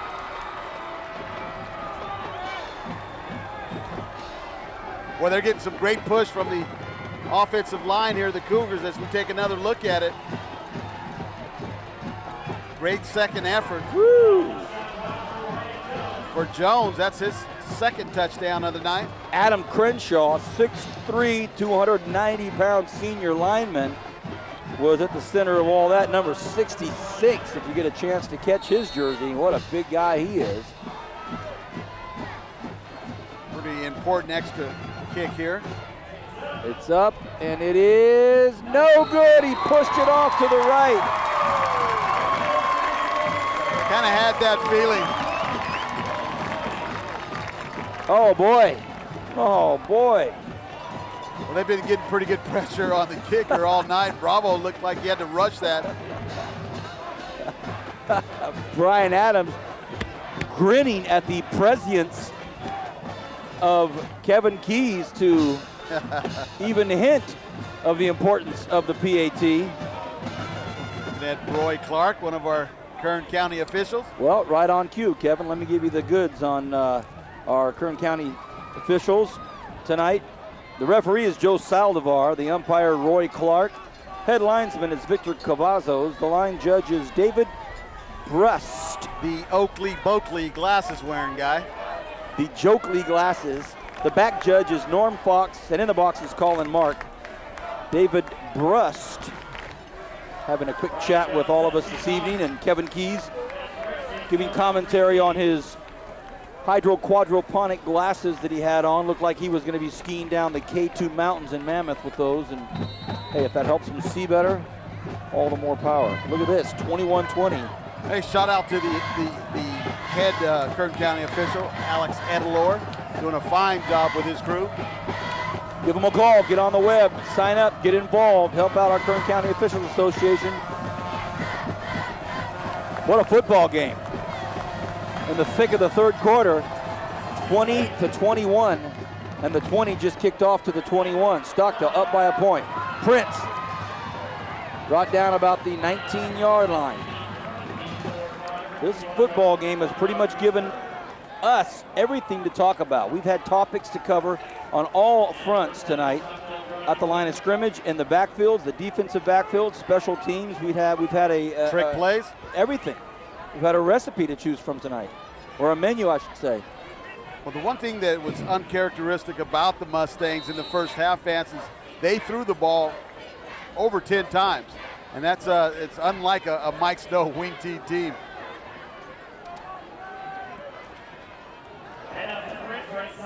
Trent's hit hard up there at the line of scrimmage, gets about a one. It looks like a rugby scrim right there for a second. Give us your thoughts on Coach Snow now over here at Stockdale, and it's obvious what he's done. We'll take a quick look at this touchdown line of scrimmage. Gives a good angle here on top of the Bright House Network's truck. He gets in, touchdown. Yeah, he ran hard and low.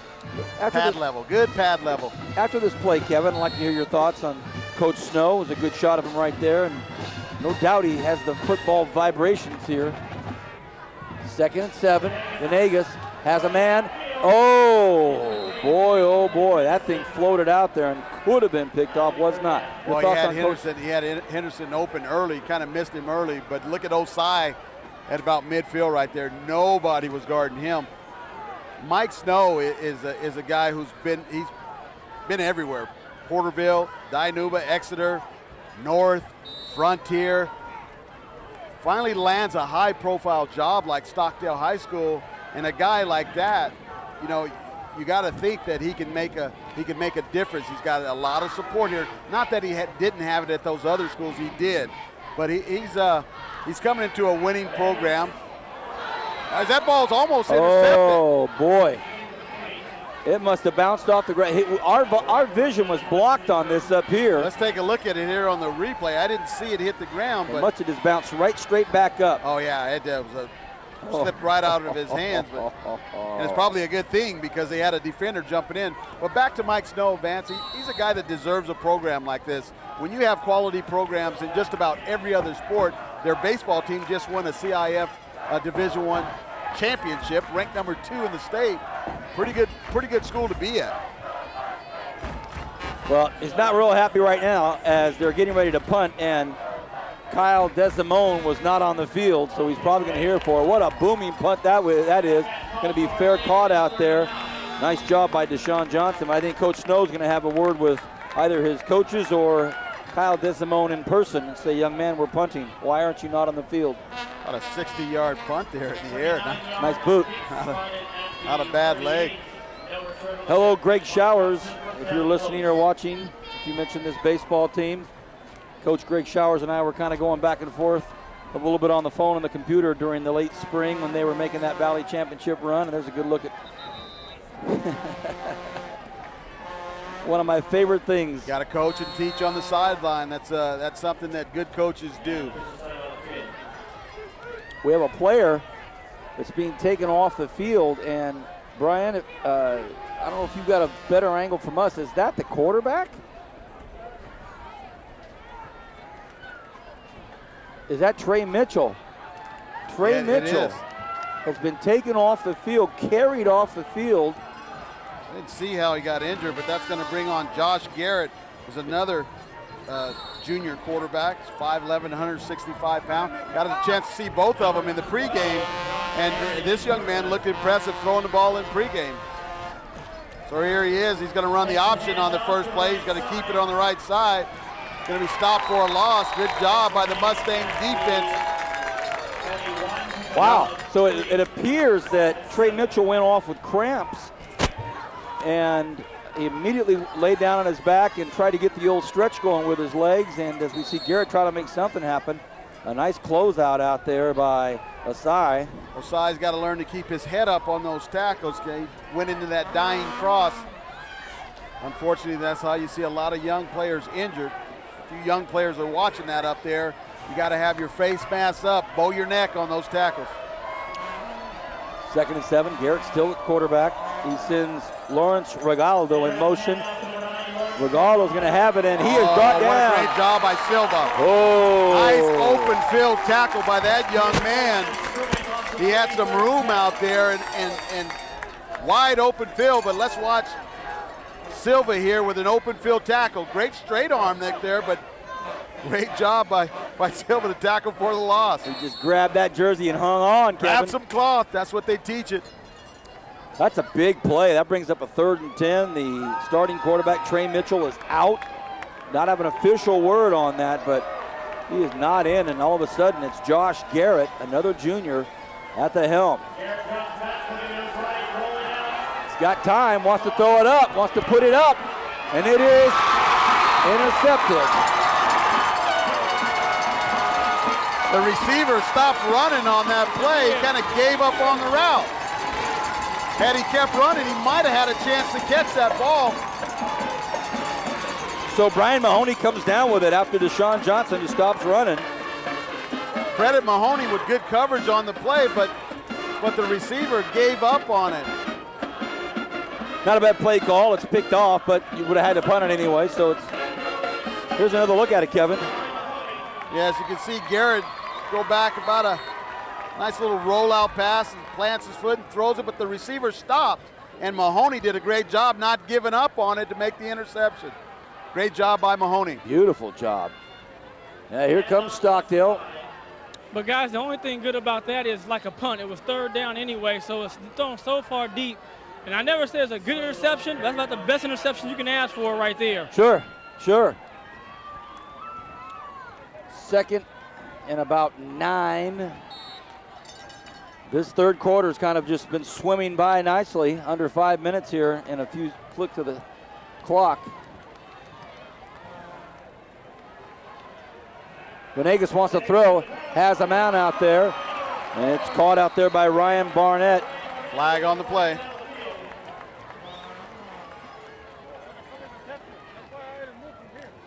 I'm wondering if they had an illegal receiver downfield. You saw a big guy, number 54, up holding on the offense. That's going to bring it back.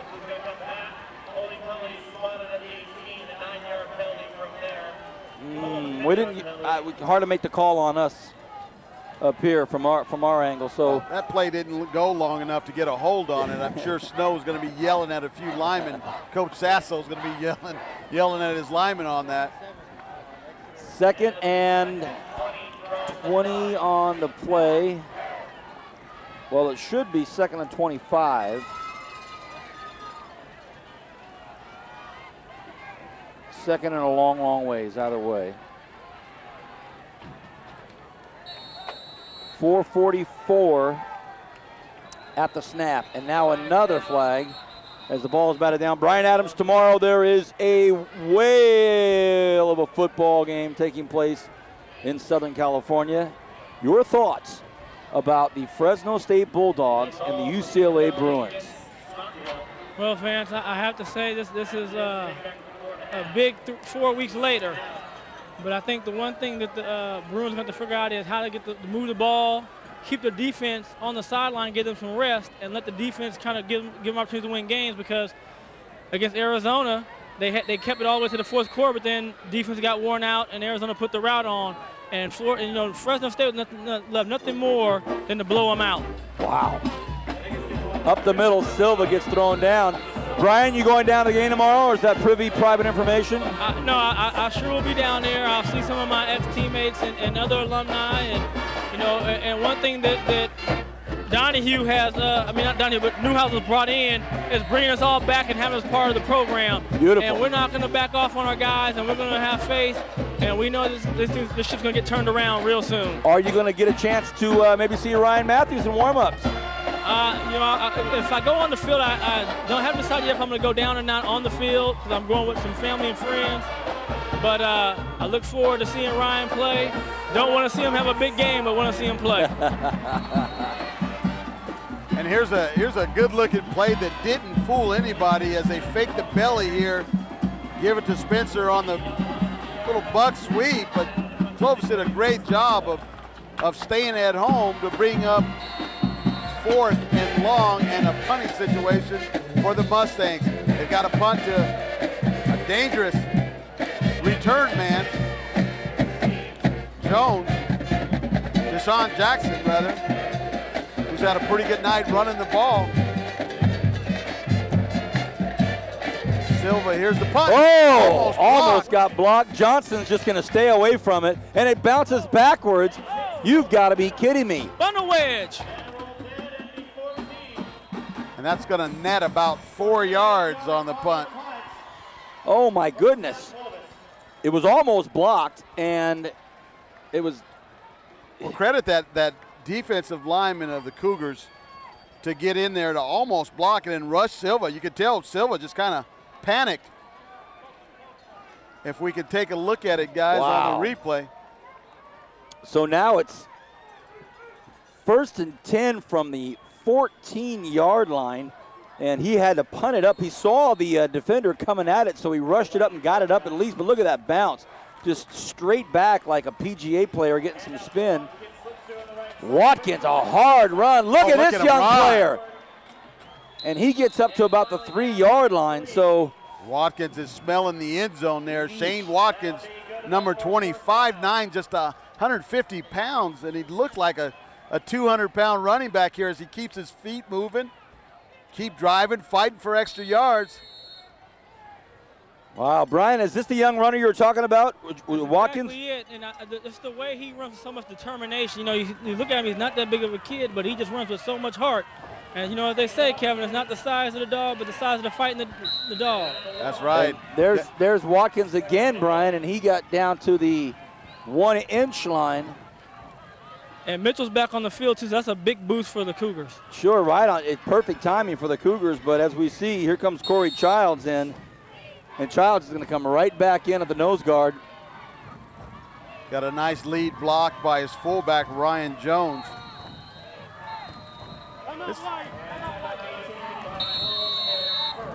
So Clovis will take a timeout. And you you can bet Coach Campbell of the Cougars, what he had on the bus today was probably an article that read, upset, Oregon State over USC.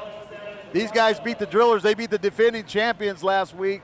It's time for an upset, boys. If they could do it in college football, we could certainly do it in high school football. Every Friday night exclusively on Bright House Networks Channel 21 at 10:30. You'll watch each week's game, and it's also available on demand. You order it for free on Bakersfield On Demand Digital Channel 300 each Sunday.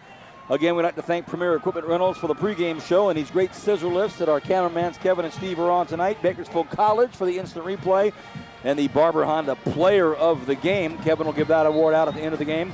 And this year, you, our fans, get to vote on the matchup we televise each week. You visit mybrighthouse.com and vote for next week's televised game. And also, you on demand, where you're the star. Send us your videos. Go to mybrighthouse.com for more information. Now let's get back to the business at hand. 2nd and goal from the 1 for Clovis. And, and a lineman move early. And Watkins was basically jogging to the front of the line. So that's about as frustrating as it gets. You call a timeout, and you come out and move it back 5 yards. Ouch. Wow, and the side of the line that jumped was the side that the ball was going to. So those guys were just a little excited. They want to get off the ball so that they can knock the defensive line off the ball, as we see here. Didn't get a real good shot of the lineman jumping early, but he did. And that's going to bring it back 2nd and 6. 2nd and 6, as Kevin said, is a lot different than a touchdown, which was what they were sniffing before that penalty. High formation, they go back out. Watkins looking to get outside, and he does. Wow. Great job by his receiver out there, Brian, to just kind of seal it for him so he can turn the corner. And you're exactly right, Kevin. That's why receivers are also there to block, just not there to catch routes. So that's what springs a lot of big touchdown plays, and you said it, Kevin, out there sealing out the corner. Let the running back go in, and Watkins is having a monster game against these guys tonight, guys. Sure is. For you that are watching this with really kind of relatives up at Clovis and Clovis High School, you'll be able to ask about Shane Watkins. They're going to go for 2. Football game long from over, long way from over. Don't forget they missed the PAT previous touchdown. That's why they're only up 5 now. So they're going to go for 2. They give it to Watkins again. Watkins stood up now, doesn't get it. And that's a big stop right there by the Mustangs. Great job of swarming the footballs. This is a huge play for the Mustangs. As you can see, number 68 for the Mustangs. Max Goosen, who had an interception earlier, come up and play big for Stockdale. Guys, you think it's a little early, though, to go for 2 this early? You got third quarter, another quarter, just put your PAT up. Yep. And make Stockdale get to 28. Well, at first when they came out, I really, I just felt that the momentum they had, but, I took a little second think about it and said, why, I'd like to at least get it to a 6-point ball game. Well, we haven't seen Stockdale's kicker for field goals. I believe it's Silva. But nonetheless, I love the momentum that the Cougars have come out with in the second half.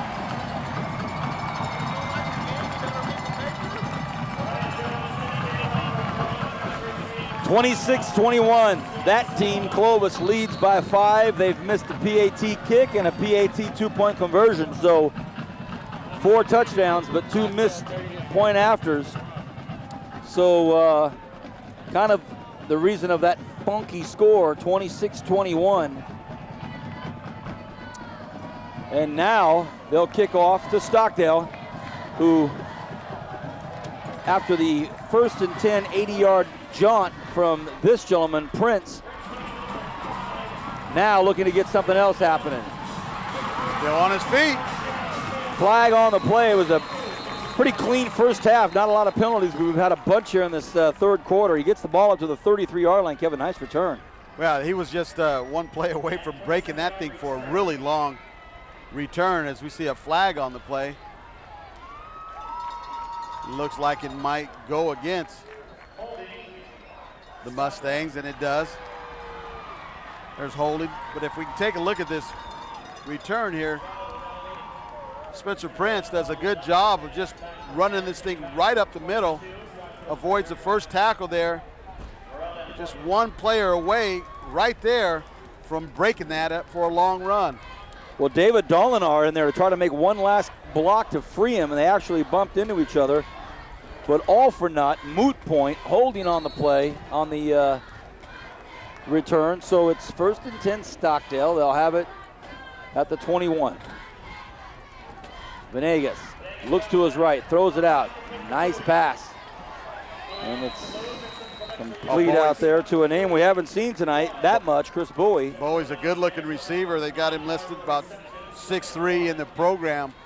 Big young man, big hands. Shows why he's being looked at by San Diego State and one other Pac-10 team. With some great athletes on this team from Stockdale. Even Brian Mahoney makes that great interception. It's just a scratch of the talent that he has. He's a very talented young man, Mahoney. Oh, we talked about the talent of their baseball program here, but the girls volleyball team, and how about Coach Hubbard? His basketball program is up and coming here at Stockdale. You see Prince carry the ball around the right side and picks up a yard or two.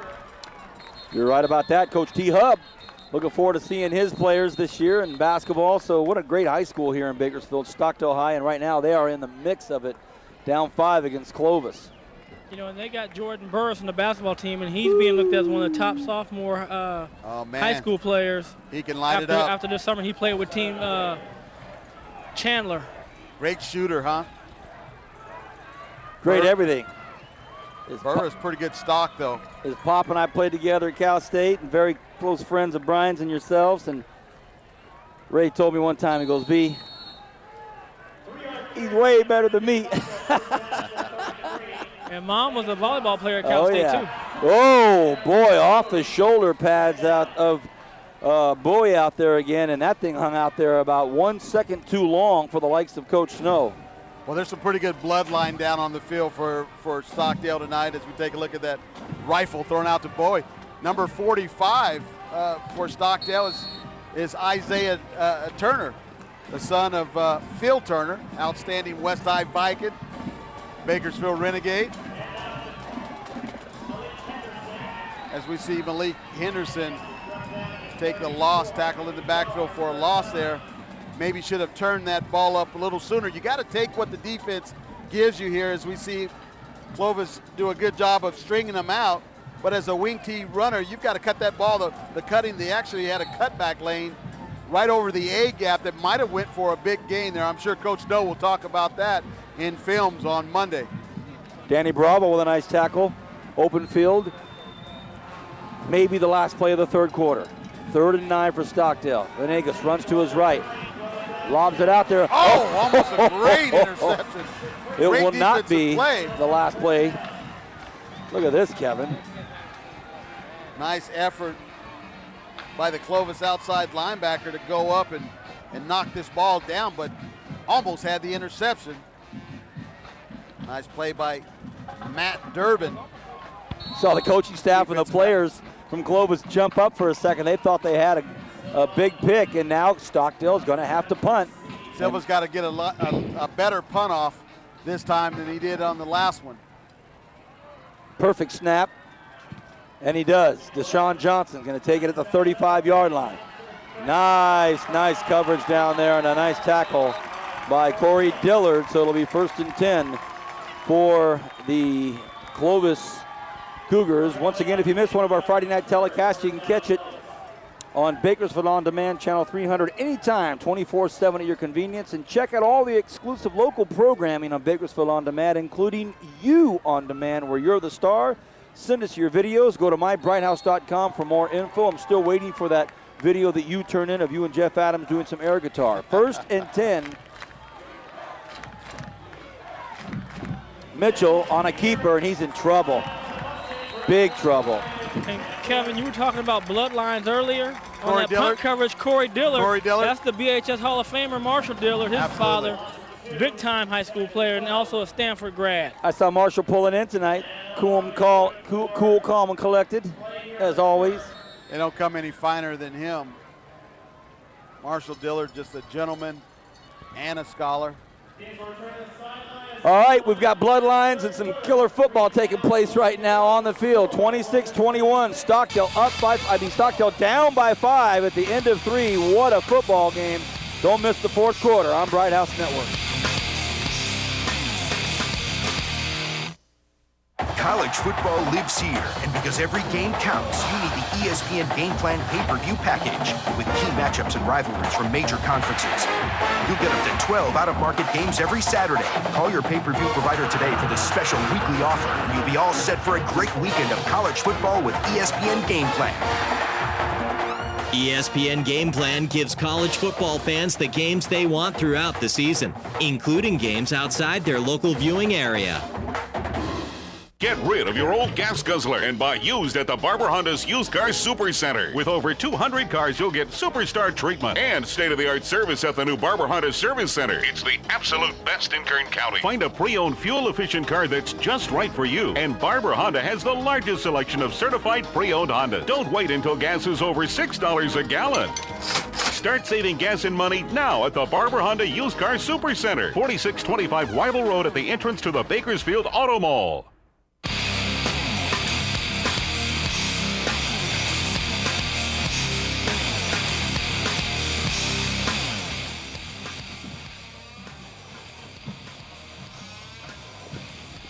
Welcome back, everybody. Vance Palm up here with Kevin Keys, one of my longtime good buddies that I get to call football games with. Always a blast. And the heart and soul, the nuts and bolts, the veteran of the crew, Brian Adams, down on the grass. What a football game we've got going here, fellas. 2nd and 10.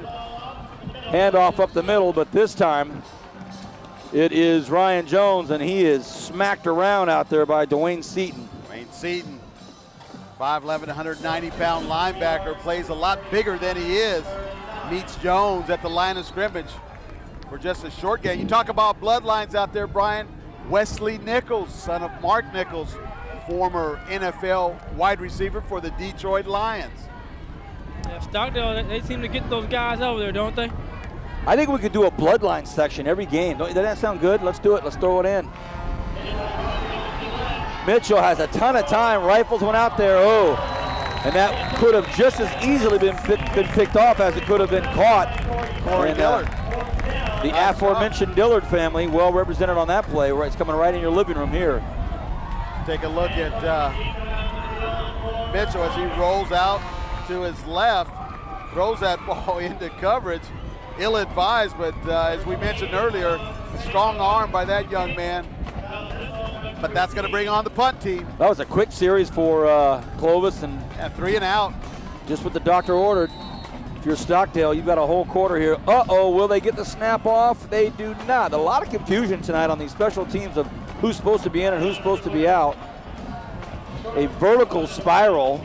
That ball was straight up, straight down like a UFO flying through the air. Now it's 1st and 10 on the 23-yard line for Stockdale. You're watching High School Football Game of the Week.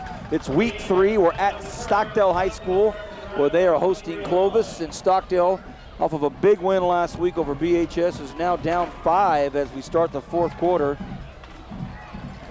Kevin Keys pensive, deep consternation on his face. Oh, just take a look at that punt. It started off not a very good punt, but he got a great roll, about 15 yards on the roll, and ended up being about a 40, 45-yard punt. Nice long stretch of downs here would do the Mustangs very well. Throws it up, has his man. Whoa! Fumble! No, it's inside! Henderson picked up the ball in midfield, and he's going to take it in for a touchdown. Oh my, what a lucky bounce to Henderson as he picked up the ball right around midfield. The ball was stripped by the Clovis defender. He was not down. There was no contact. And credit Henderson as he's Johnny on the spot. Watch Osai go up, make a nice catch over the defender. You can't see it as Coach Snow blocks it there, but Henderson picks the ball up. 27-26 Stockdale. What an incredible play. An incredible play. Malik Henderson has the wherewithal to be right around there as he gives the baseball coach a low five. And the athletic director, Mark Hantz, kind of has a big grin over there. And now there's going to be timeout Stockdale.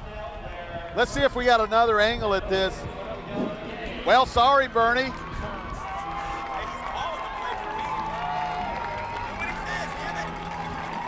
First big, exciting play of the second half for Stockdale. You know, the 79-yard run was Prince just busting right through the middle. That right there was sheer excitement as Osai has it right here. Go ahead, Kevin. We've got another angle as it. Look at Osai. Manuel Osai does a great job to make the catch, but a great job by the defender to, well. Yeah, he's down for a while. He's down. Well, we don't have the advantage of instant replay, but if we did, if there was some review, it might have been questionable. But guys, give the officials a break. They don't have instant replay.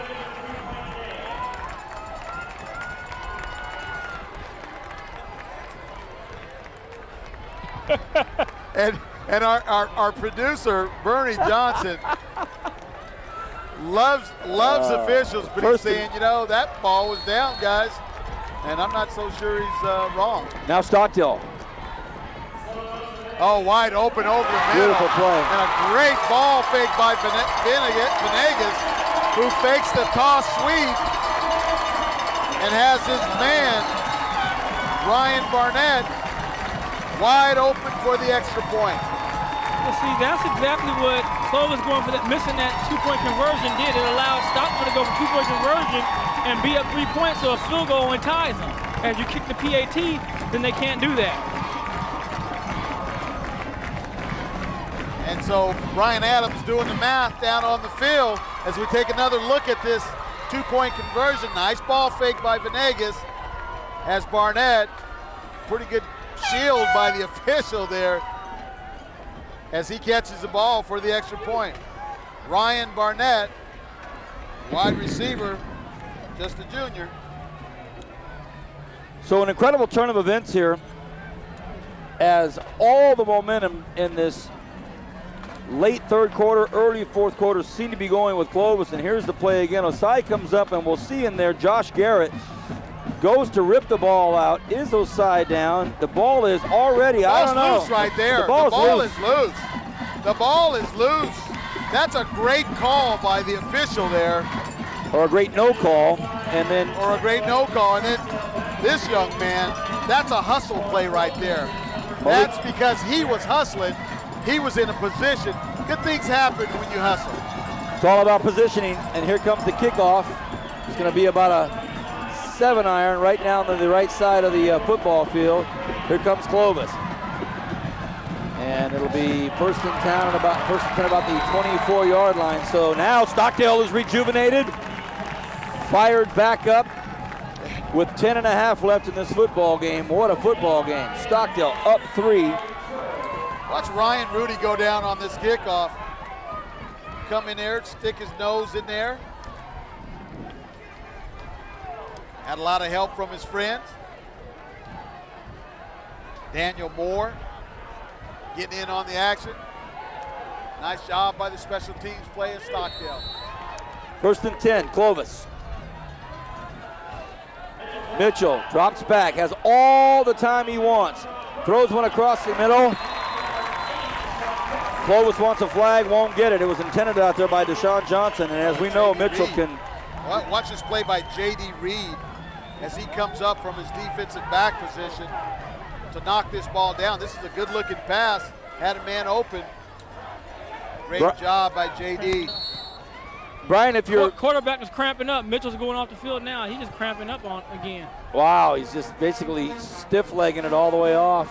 Well, we saw that in week 1 with Derek Carr catching cramps quarterbacks and cramps. Brings back in Josh Garrett at quarterback. He gives the ball to his up man. That's not going to work. Ryan Jones swallowed up out there. But that's what you're supposed to do. Great job by Clinton Hendrick. Let's take a look at this hit on the quarterback after he hands it off. Boom! Nice job by Osai. And they're an option team. There's nothing dirty about that play. His job is to tackle the quarterback because they are an option team and they do a good job at ball faking. Oh, that quarterback out of the game too. Oh no. That brings in the third quarterback. Well, and that's what happens there when you get three different guys calling the signal. Emmanuel Osai is 6'4", 220. He laid out Garrett, who's 5'10", 165 pounds, and now they have Ronald Straughter. He's a junior, so all three quarterbacks are juniors. So now Straughter's in there. Here's Garrett being laid out by Osai. Mitchell is out. Garrett is out, and now that's Straughter. And he has to be thinking, goodness gracious, man. I'm in this game now in the fourth quarter. We're down 3 with 9.5 left, and I'm on the option keep. But you know what? Ronald Straughter looked as good as any of those quarterbacks running the ball in the option. They've got him listed 6 foot, just 150 pounds, but he looked like he had some good footwork. Another quick series for Clovis. They're going to have to boot the ball again.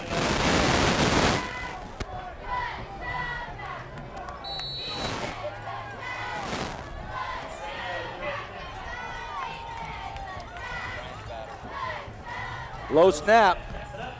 A nice big punt out there. Caught out there by Dillard. Dillard, and he's hit hard, brought down at the 35-yard line. So there's been a lot of excitement, and along with that excitement has been some good old-fashioned, hard-hitting football. As we saw another hit that time by Brent Bittencourt. Tight end defensive lineman, 6'4", 220 pounds. Watch this hit, Kern County. Young Corey Dillard. Brave. Almost stripped there. Wow. Bettencourt comes in and lays a boom. Held him up. Come on in, take a whack. Timeout taken by Coach Stowe and the Stockdale Mustangs.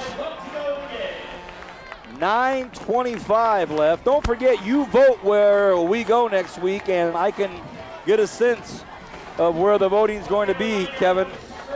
October 3rd, Friday, October 3rd. Check out this one. The Bakersfield High School Drillers hosting the Liberty Patriots. You think we'll get some votes for that one? Yikes. Stockdale and Centennial. Highland East, a great rivalry match there. The Scotsmen are looking to go 4-0.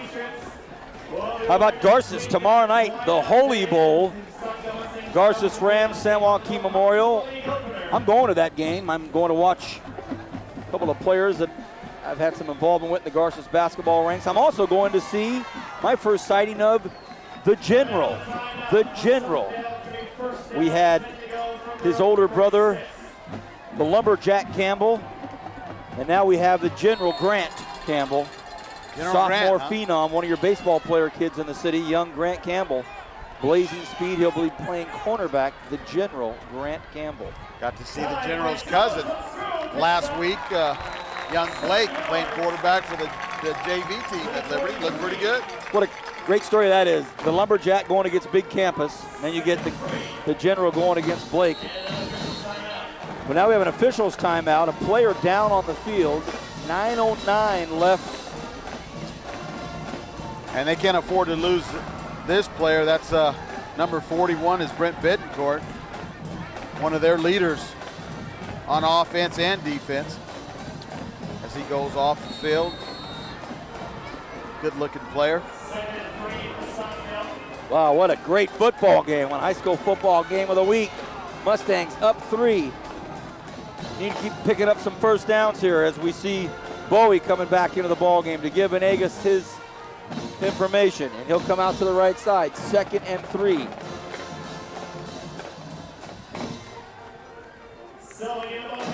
Silva with a big run. He gets brought down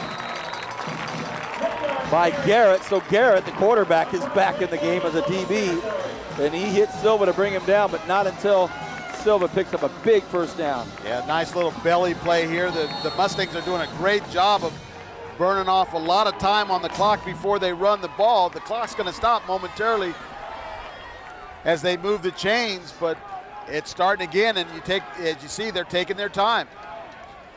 Snow sends a play out late. With Barnett.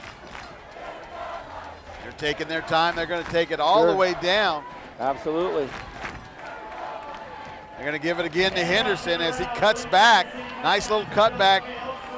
Wing T run there by Henderson, who's put his name in the hat for the Barber Honda player of the game. Well, he's got play of the week probably, wrapped up. And that big play, what was lost in that big play was that Osai went after the ball, Kevin. We talked about that first touchdown pass. When he really go after the ball, on that pass play, he attacked that ball. Brian, you're so right, and I wish you'd have brought that up earlier, only from the standpoint that I was thinking about that too. I said, you know what? That's exactly what Brian was talking about, because he went up and grabbed that thing. Now, eventually that play will be remembered for the fumble and the scoop up for the TD, but he did go up and grab it. Here comes Prince around the right side. Oh, and another big hit. Big hit. Oh, that's going to draw a flag, though. But, boy, was that a big hit by number 12. Is that the quarterback? Here we Josh see it right Garrett here as they come around the corner. And Dalual has been making some big hits. Couldn't hold on to him here. Watch Garrett come up. Pow! Garrett rips him, but in all due fairness to Prince, Prince is like, hey, I'm already out of bounds. He's not going to come hit me, is he? Yes, he is. Smack! And that's costly right there.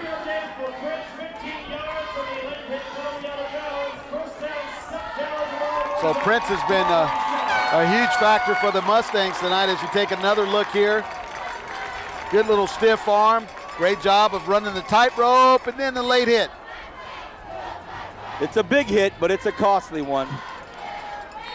You see Coach Sasso saying, throw the flag, throw the flag. And they came raining down. Silva. He's brought down about the 24-yard line. Everybody needs to keep a cool head out there right now on both sides of the football. Vance, we're talking about bloodline. How about the Sasso boys? I saw Tyler Sasso on the sideline before the game. He was one of those linemen at BC that weighed about 290 pounds. I saw him down on the sideline. He weighed about 210 pounds. Triathlete. Wow. Pretty good triathlete. Wow. Congratulations to that young man. He had a strong finish in the Huntington Triathlon. That's it. We're officially going to have bloodline talk every game. Mike Dolan, our son. 2nd and 7. Right up the middle. Nice play by the Clovis Cougars right there to kind of just keep the momentum at bay. And that'll bring up a 3rd and 5. 3rd and 5.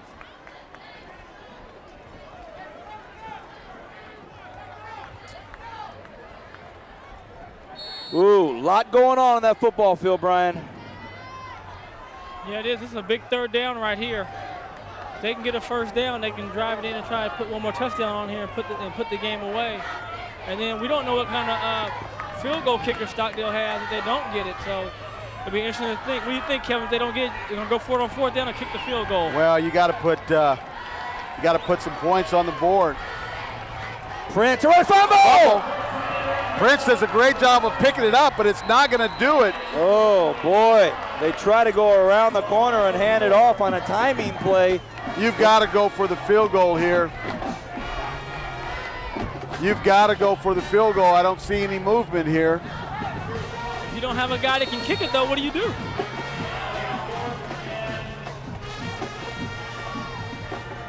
So the Mustangs still have one timeout left. They're not going to burn it here. They're going to run a play as they send in Emmanuel Osai. 4th and 7.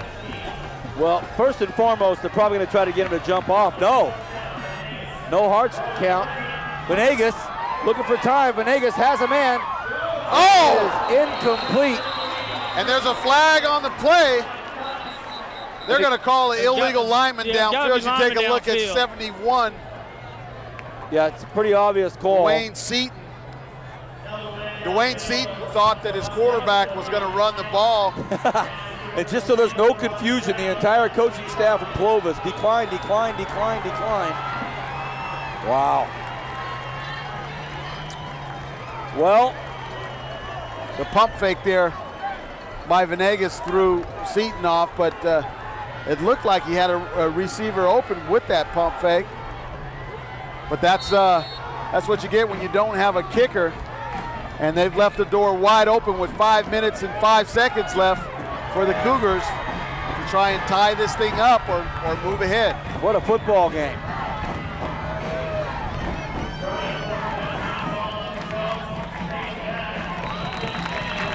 We've had 3 quarterbacks this quarter. Trey Mitchell's gone off with cramps. Josh Garrett got decleated by Osai, and that brought in Ronald Strouder, and it's back to Strouder again.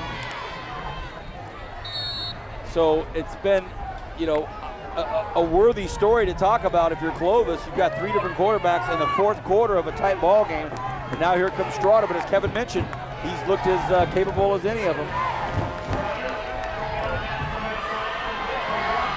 That's a good-looking play, just a little swing pass there. He had 2 blockers out in front of him. Sure did. He did a nice job of springing them loose and picks up about 8 or 9 yards, and it's going to be close to a first down. That's what Brian's talking about with Coach Neuheisel. Brian, catch it and go and give me 55 yards that way.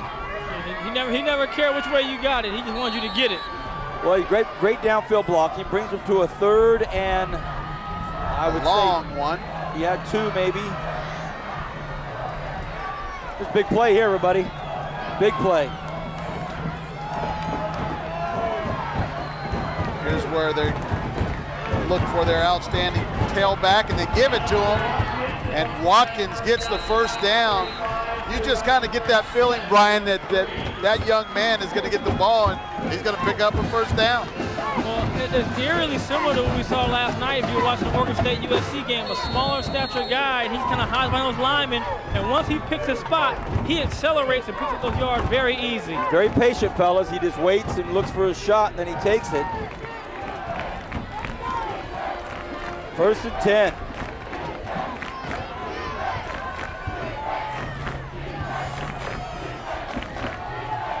Oh, nice job. Nice job by number 81, Everardo Cantu. Not fooled at all, does a great job of not going after the ball fake, does his responsibility, and attacks the quarterback.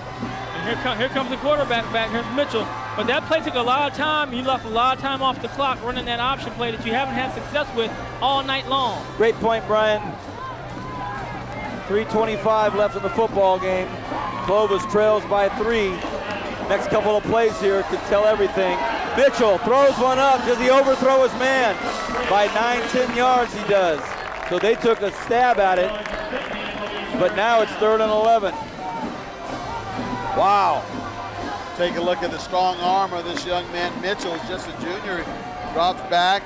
3 steps back, though. Well, it was not a very good 3-step drop. That was a ball there where he maybe should have been a 5-step drop. And give his guy a little bit of time. Had he given this guy some time out there, he had the blocking in front of him. But Kevin, why not just run an out there? They're not going to give you something deep. Take the 10 yards and get out of bounds and stop the clock and get a first down. Well, down in distance is important. They do it again. Lobs it out there. Well, he got hit late. There's going to be a penalty right here. Oh, my goodness. Mitchell gets hammered after the play. It's going to be a personal foul. Oh, that's a tough break. Tough break for the Mustangs there. Take a look at it here on the replay. Didn't catch the hit, but it looked like number 81, Cantu, was the one that got caught with his hand in the cookie jar.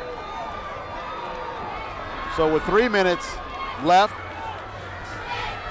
the Cougars still have 2 timeouts and plenty of time. 1st and 10. Clovis at the Stockdale 48-yard line, as if this game hasn't had enough content. Now we have Watkins right up the gut for an 8-yard carry. He's earned the respect of everybody in this stadium tonight. I would just keep giving the ball to Watkins till you get down in field goal position. Well, after missing that PAT, I ain't trying to kick a field goal. I'm trying to score a touchdown. You can kick a field goal, Coach. I want a touchdown. 2nd and 3 from the 42. They go for a hard count, and what does he do? He sends Deshaun Johnson over, and Deshaun just smacks himself on the right side of his helmet. Brian Adams' biggest pet peeve. Never, ever, ever jump when you're a wide receiver. Well, I don't have to say anymore. You got it under control. Way to go. 2nd and 3 now, a 2nd and 8, and it's also one of those, here we go again with the cliches, but it just stops that momentum. They got to just pull it back, march it back 5 yards. 2:34 left. Stockdale digging in, trying to make a defensive stance to win this game. Mitchell fires one out. He's been he's overthrown his guys quite a bit tonight. He's had a couple of bullets right on the money, but he's also had a couple of poor throws. Here's another one. He had Shane Watkins wide open right here, and he overthrows him. Silva had kind of slipped out there in coverage, but had he made a good play, he'd have gave Watkins, would have been tough to bring down out there in the open field. And he hasn't been sharp in the second half. Now, 1 or 2, Kevin, a lot of playing quarterback is just not your arm, it's your footwork, it's your legs. That's your base. So with his base gone, I'm wondering if that's one of the problems he's having. The crowd is up, 3rd and 8. Brings back Josh Garrett in at quarterback. Looks like the blitz.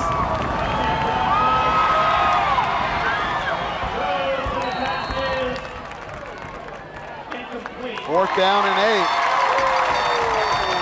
That's a nice job by Josh Garrett as you see him avoid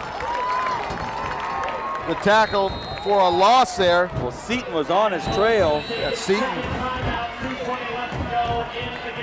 Got a timeout from Clovis.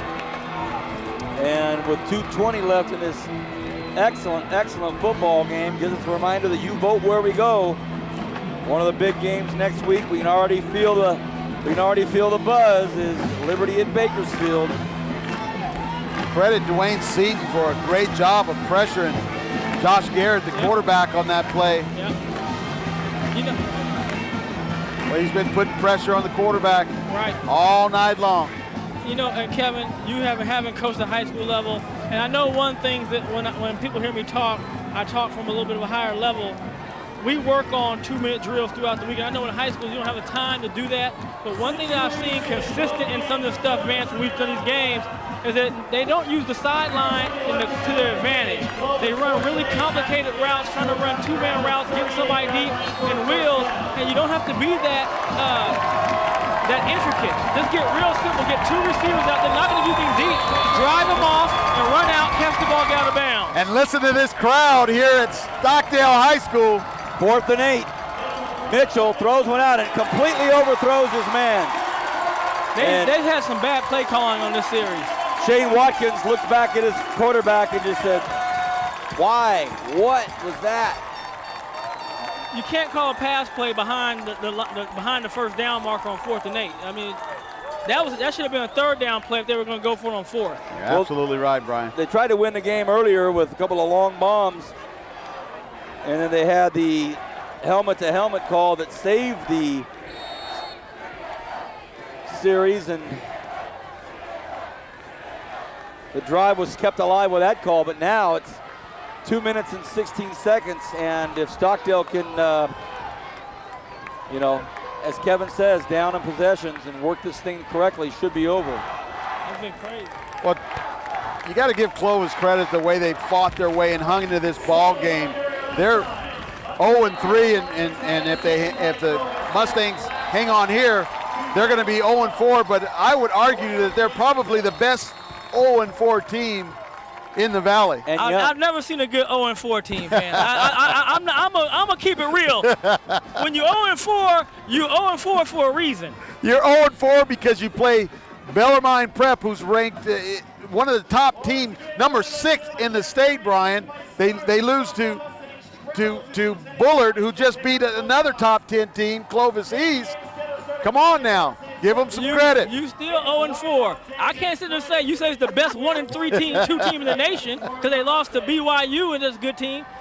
0-4 is 0-4, Kevin. I don't care how you chalk it up. All right. On that note, we have about 15 seconds, Brian. We haven't really talked about it too much. I very much want to hear your quick take on last night in Corvallis.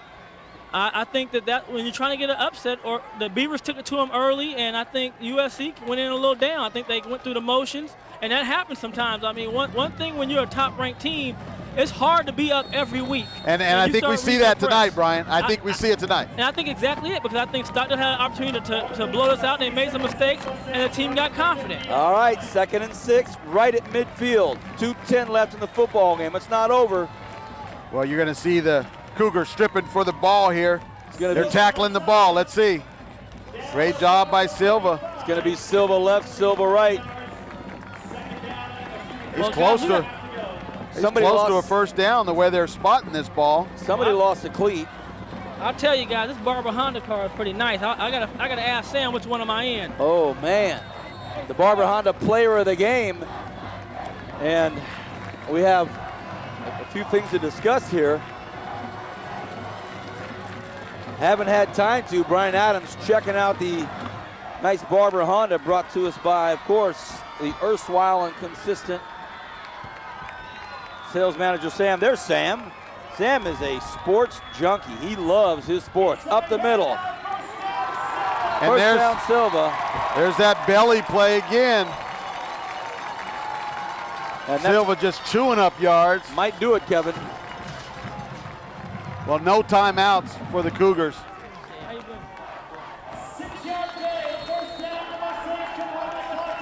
The clock will now go, and the public address announcer doing some coaching. Well, when you talk about players of the game, you know, you got to think of Henderson on his big plays. He had that big catch in the first half for 45 yards, and the outstanding fumble recovery that he scored for a touchdown. Spencer Prince, 3 touchdowns tonight. It's going to be hard to battle that. It's going to be hard to battle, Some big runs by Spencer Prince.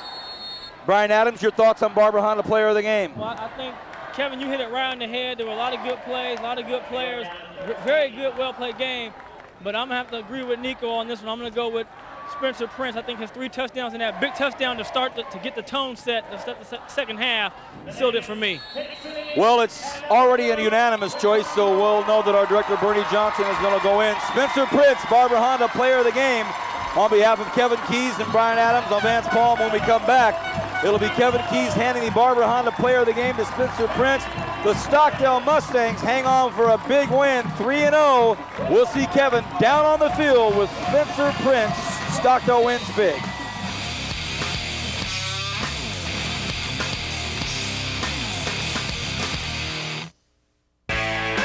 Jump into a life you love. Jump into geology.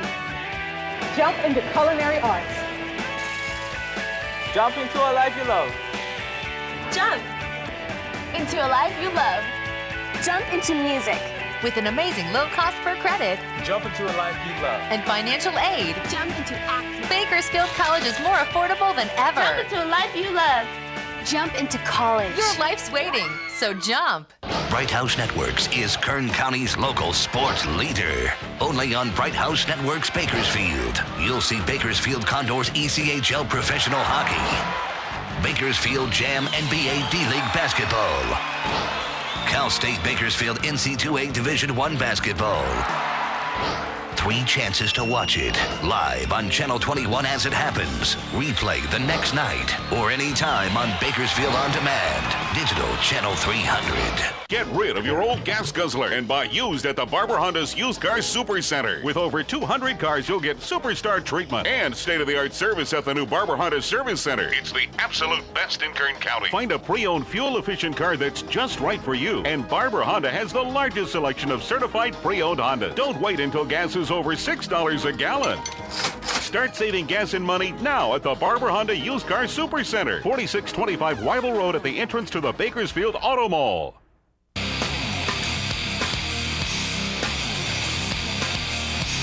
the Barber Honda Player of the Game. And welcome to the Barber Honda postgame show. We're here with Sam Croft from Barber Honda and our player of the game, Spencer Prince. Spencer had an outstanding game tonight as his Mustangs came out victorious with a 29-26 victory over the Clovis Cougars. Spencer, outstanding game. You had 10 carries, 110 yards. You guys started out tough.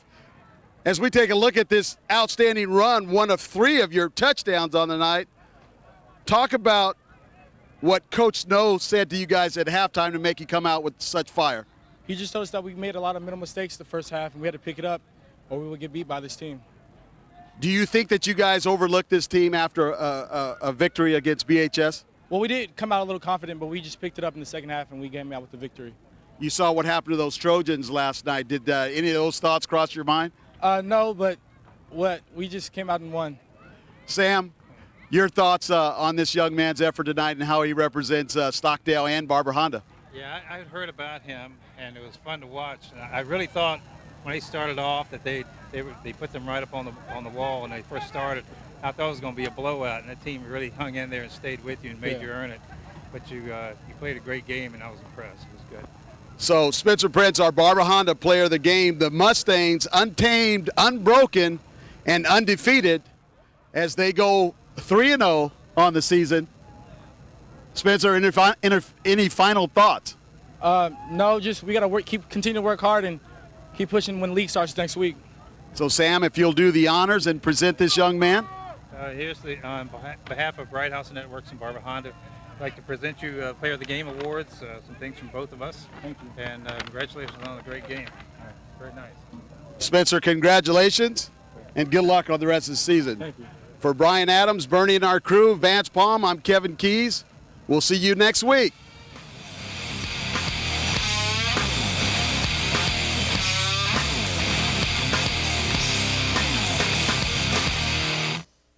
With cooking, cleaning, planning, and homework to do, when it's time for TV shows, you might not make it in time to watch. So let them wait for you. You've got Start Over, powered by Bright House Networks, letting you restart certain live TV shows right from the very beginning, all with just a few clicks of the select button on your remote. It's free and included with your digital cable. So when it comes to time, you've got plenty of it. Start Over, powered by Bright House Networks, making life easier. Send us your videos and be a star. Introducing You on Demand, exclusively on Bright House Networks. Send us a video of your family, friends, or pets, funny videos, short films you've made, or musical performances, and you could see yourself on demand. Go to bakersfield.mybrighthouse.com for more information and click on the You on Demand logo for details. So send us your videos and be a star. You on Demand on Bakersfield On Demand Digital Channel 300. ESPN College Game Day. You ready? I'm ready. The #1 college football show. Expect the unexpected. I know you've done your homework on this. Absolutely. Every Saturday. It's always a fun place to be. Look at these beautiful I love people. them. This is heaven. Live from the nation's college football hotspots. These are the best college football fans in the nation. The guys, the predictions, and the headgear. Go Buckeyes! ESPN College Game Day, built by the Home Depot. Saturdays at 10 a.m. on ESPN and ESPN HD. Then log on at collegegameday.com. This has been an exclusive presentation of Bright House Networks.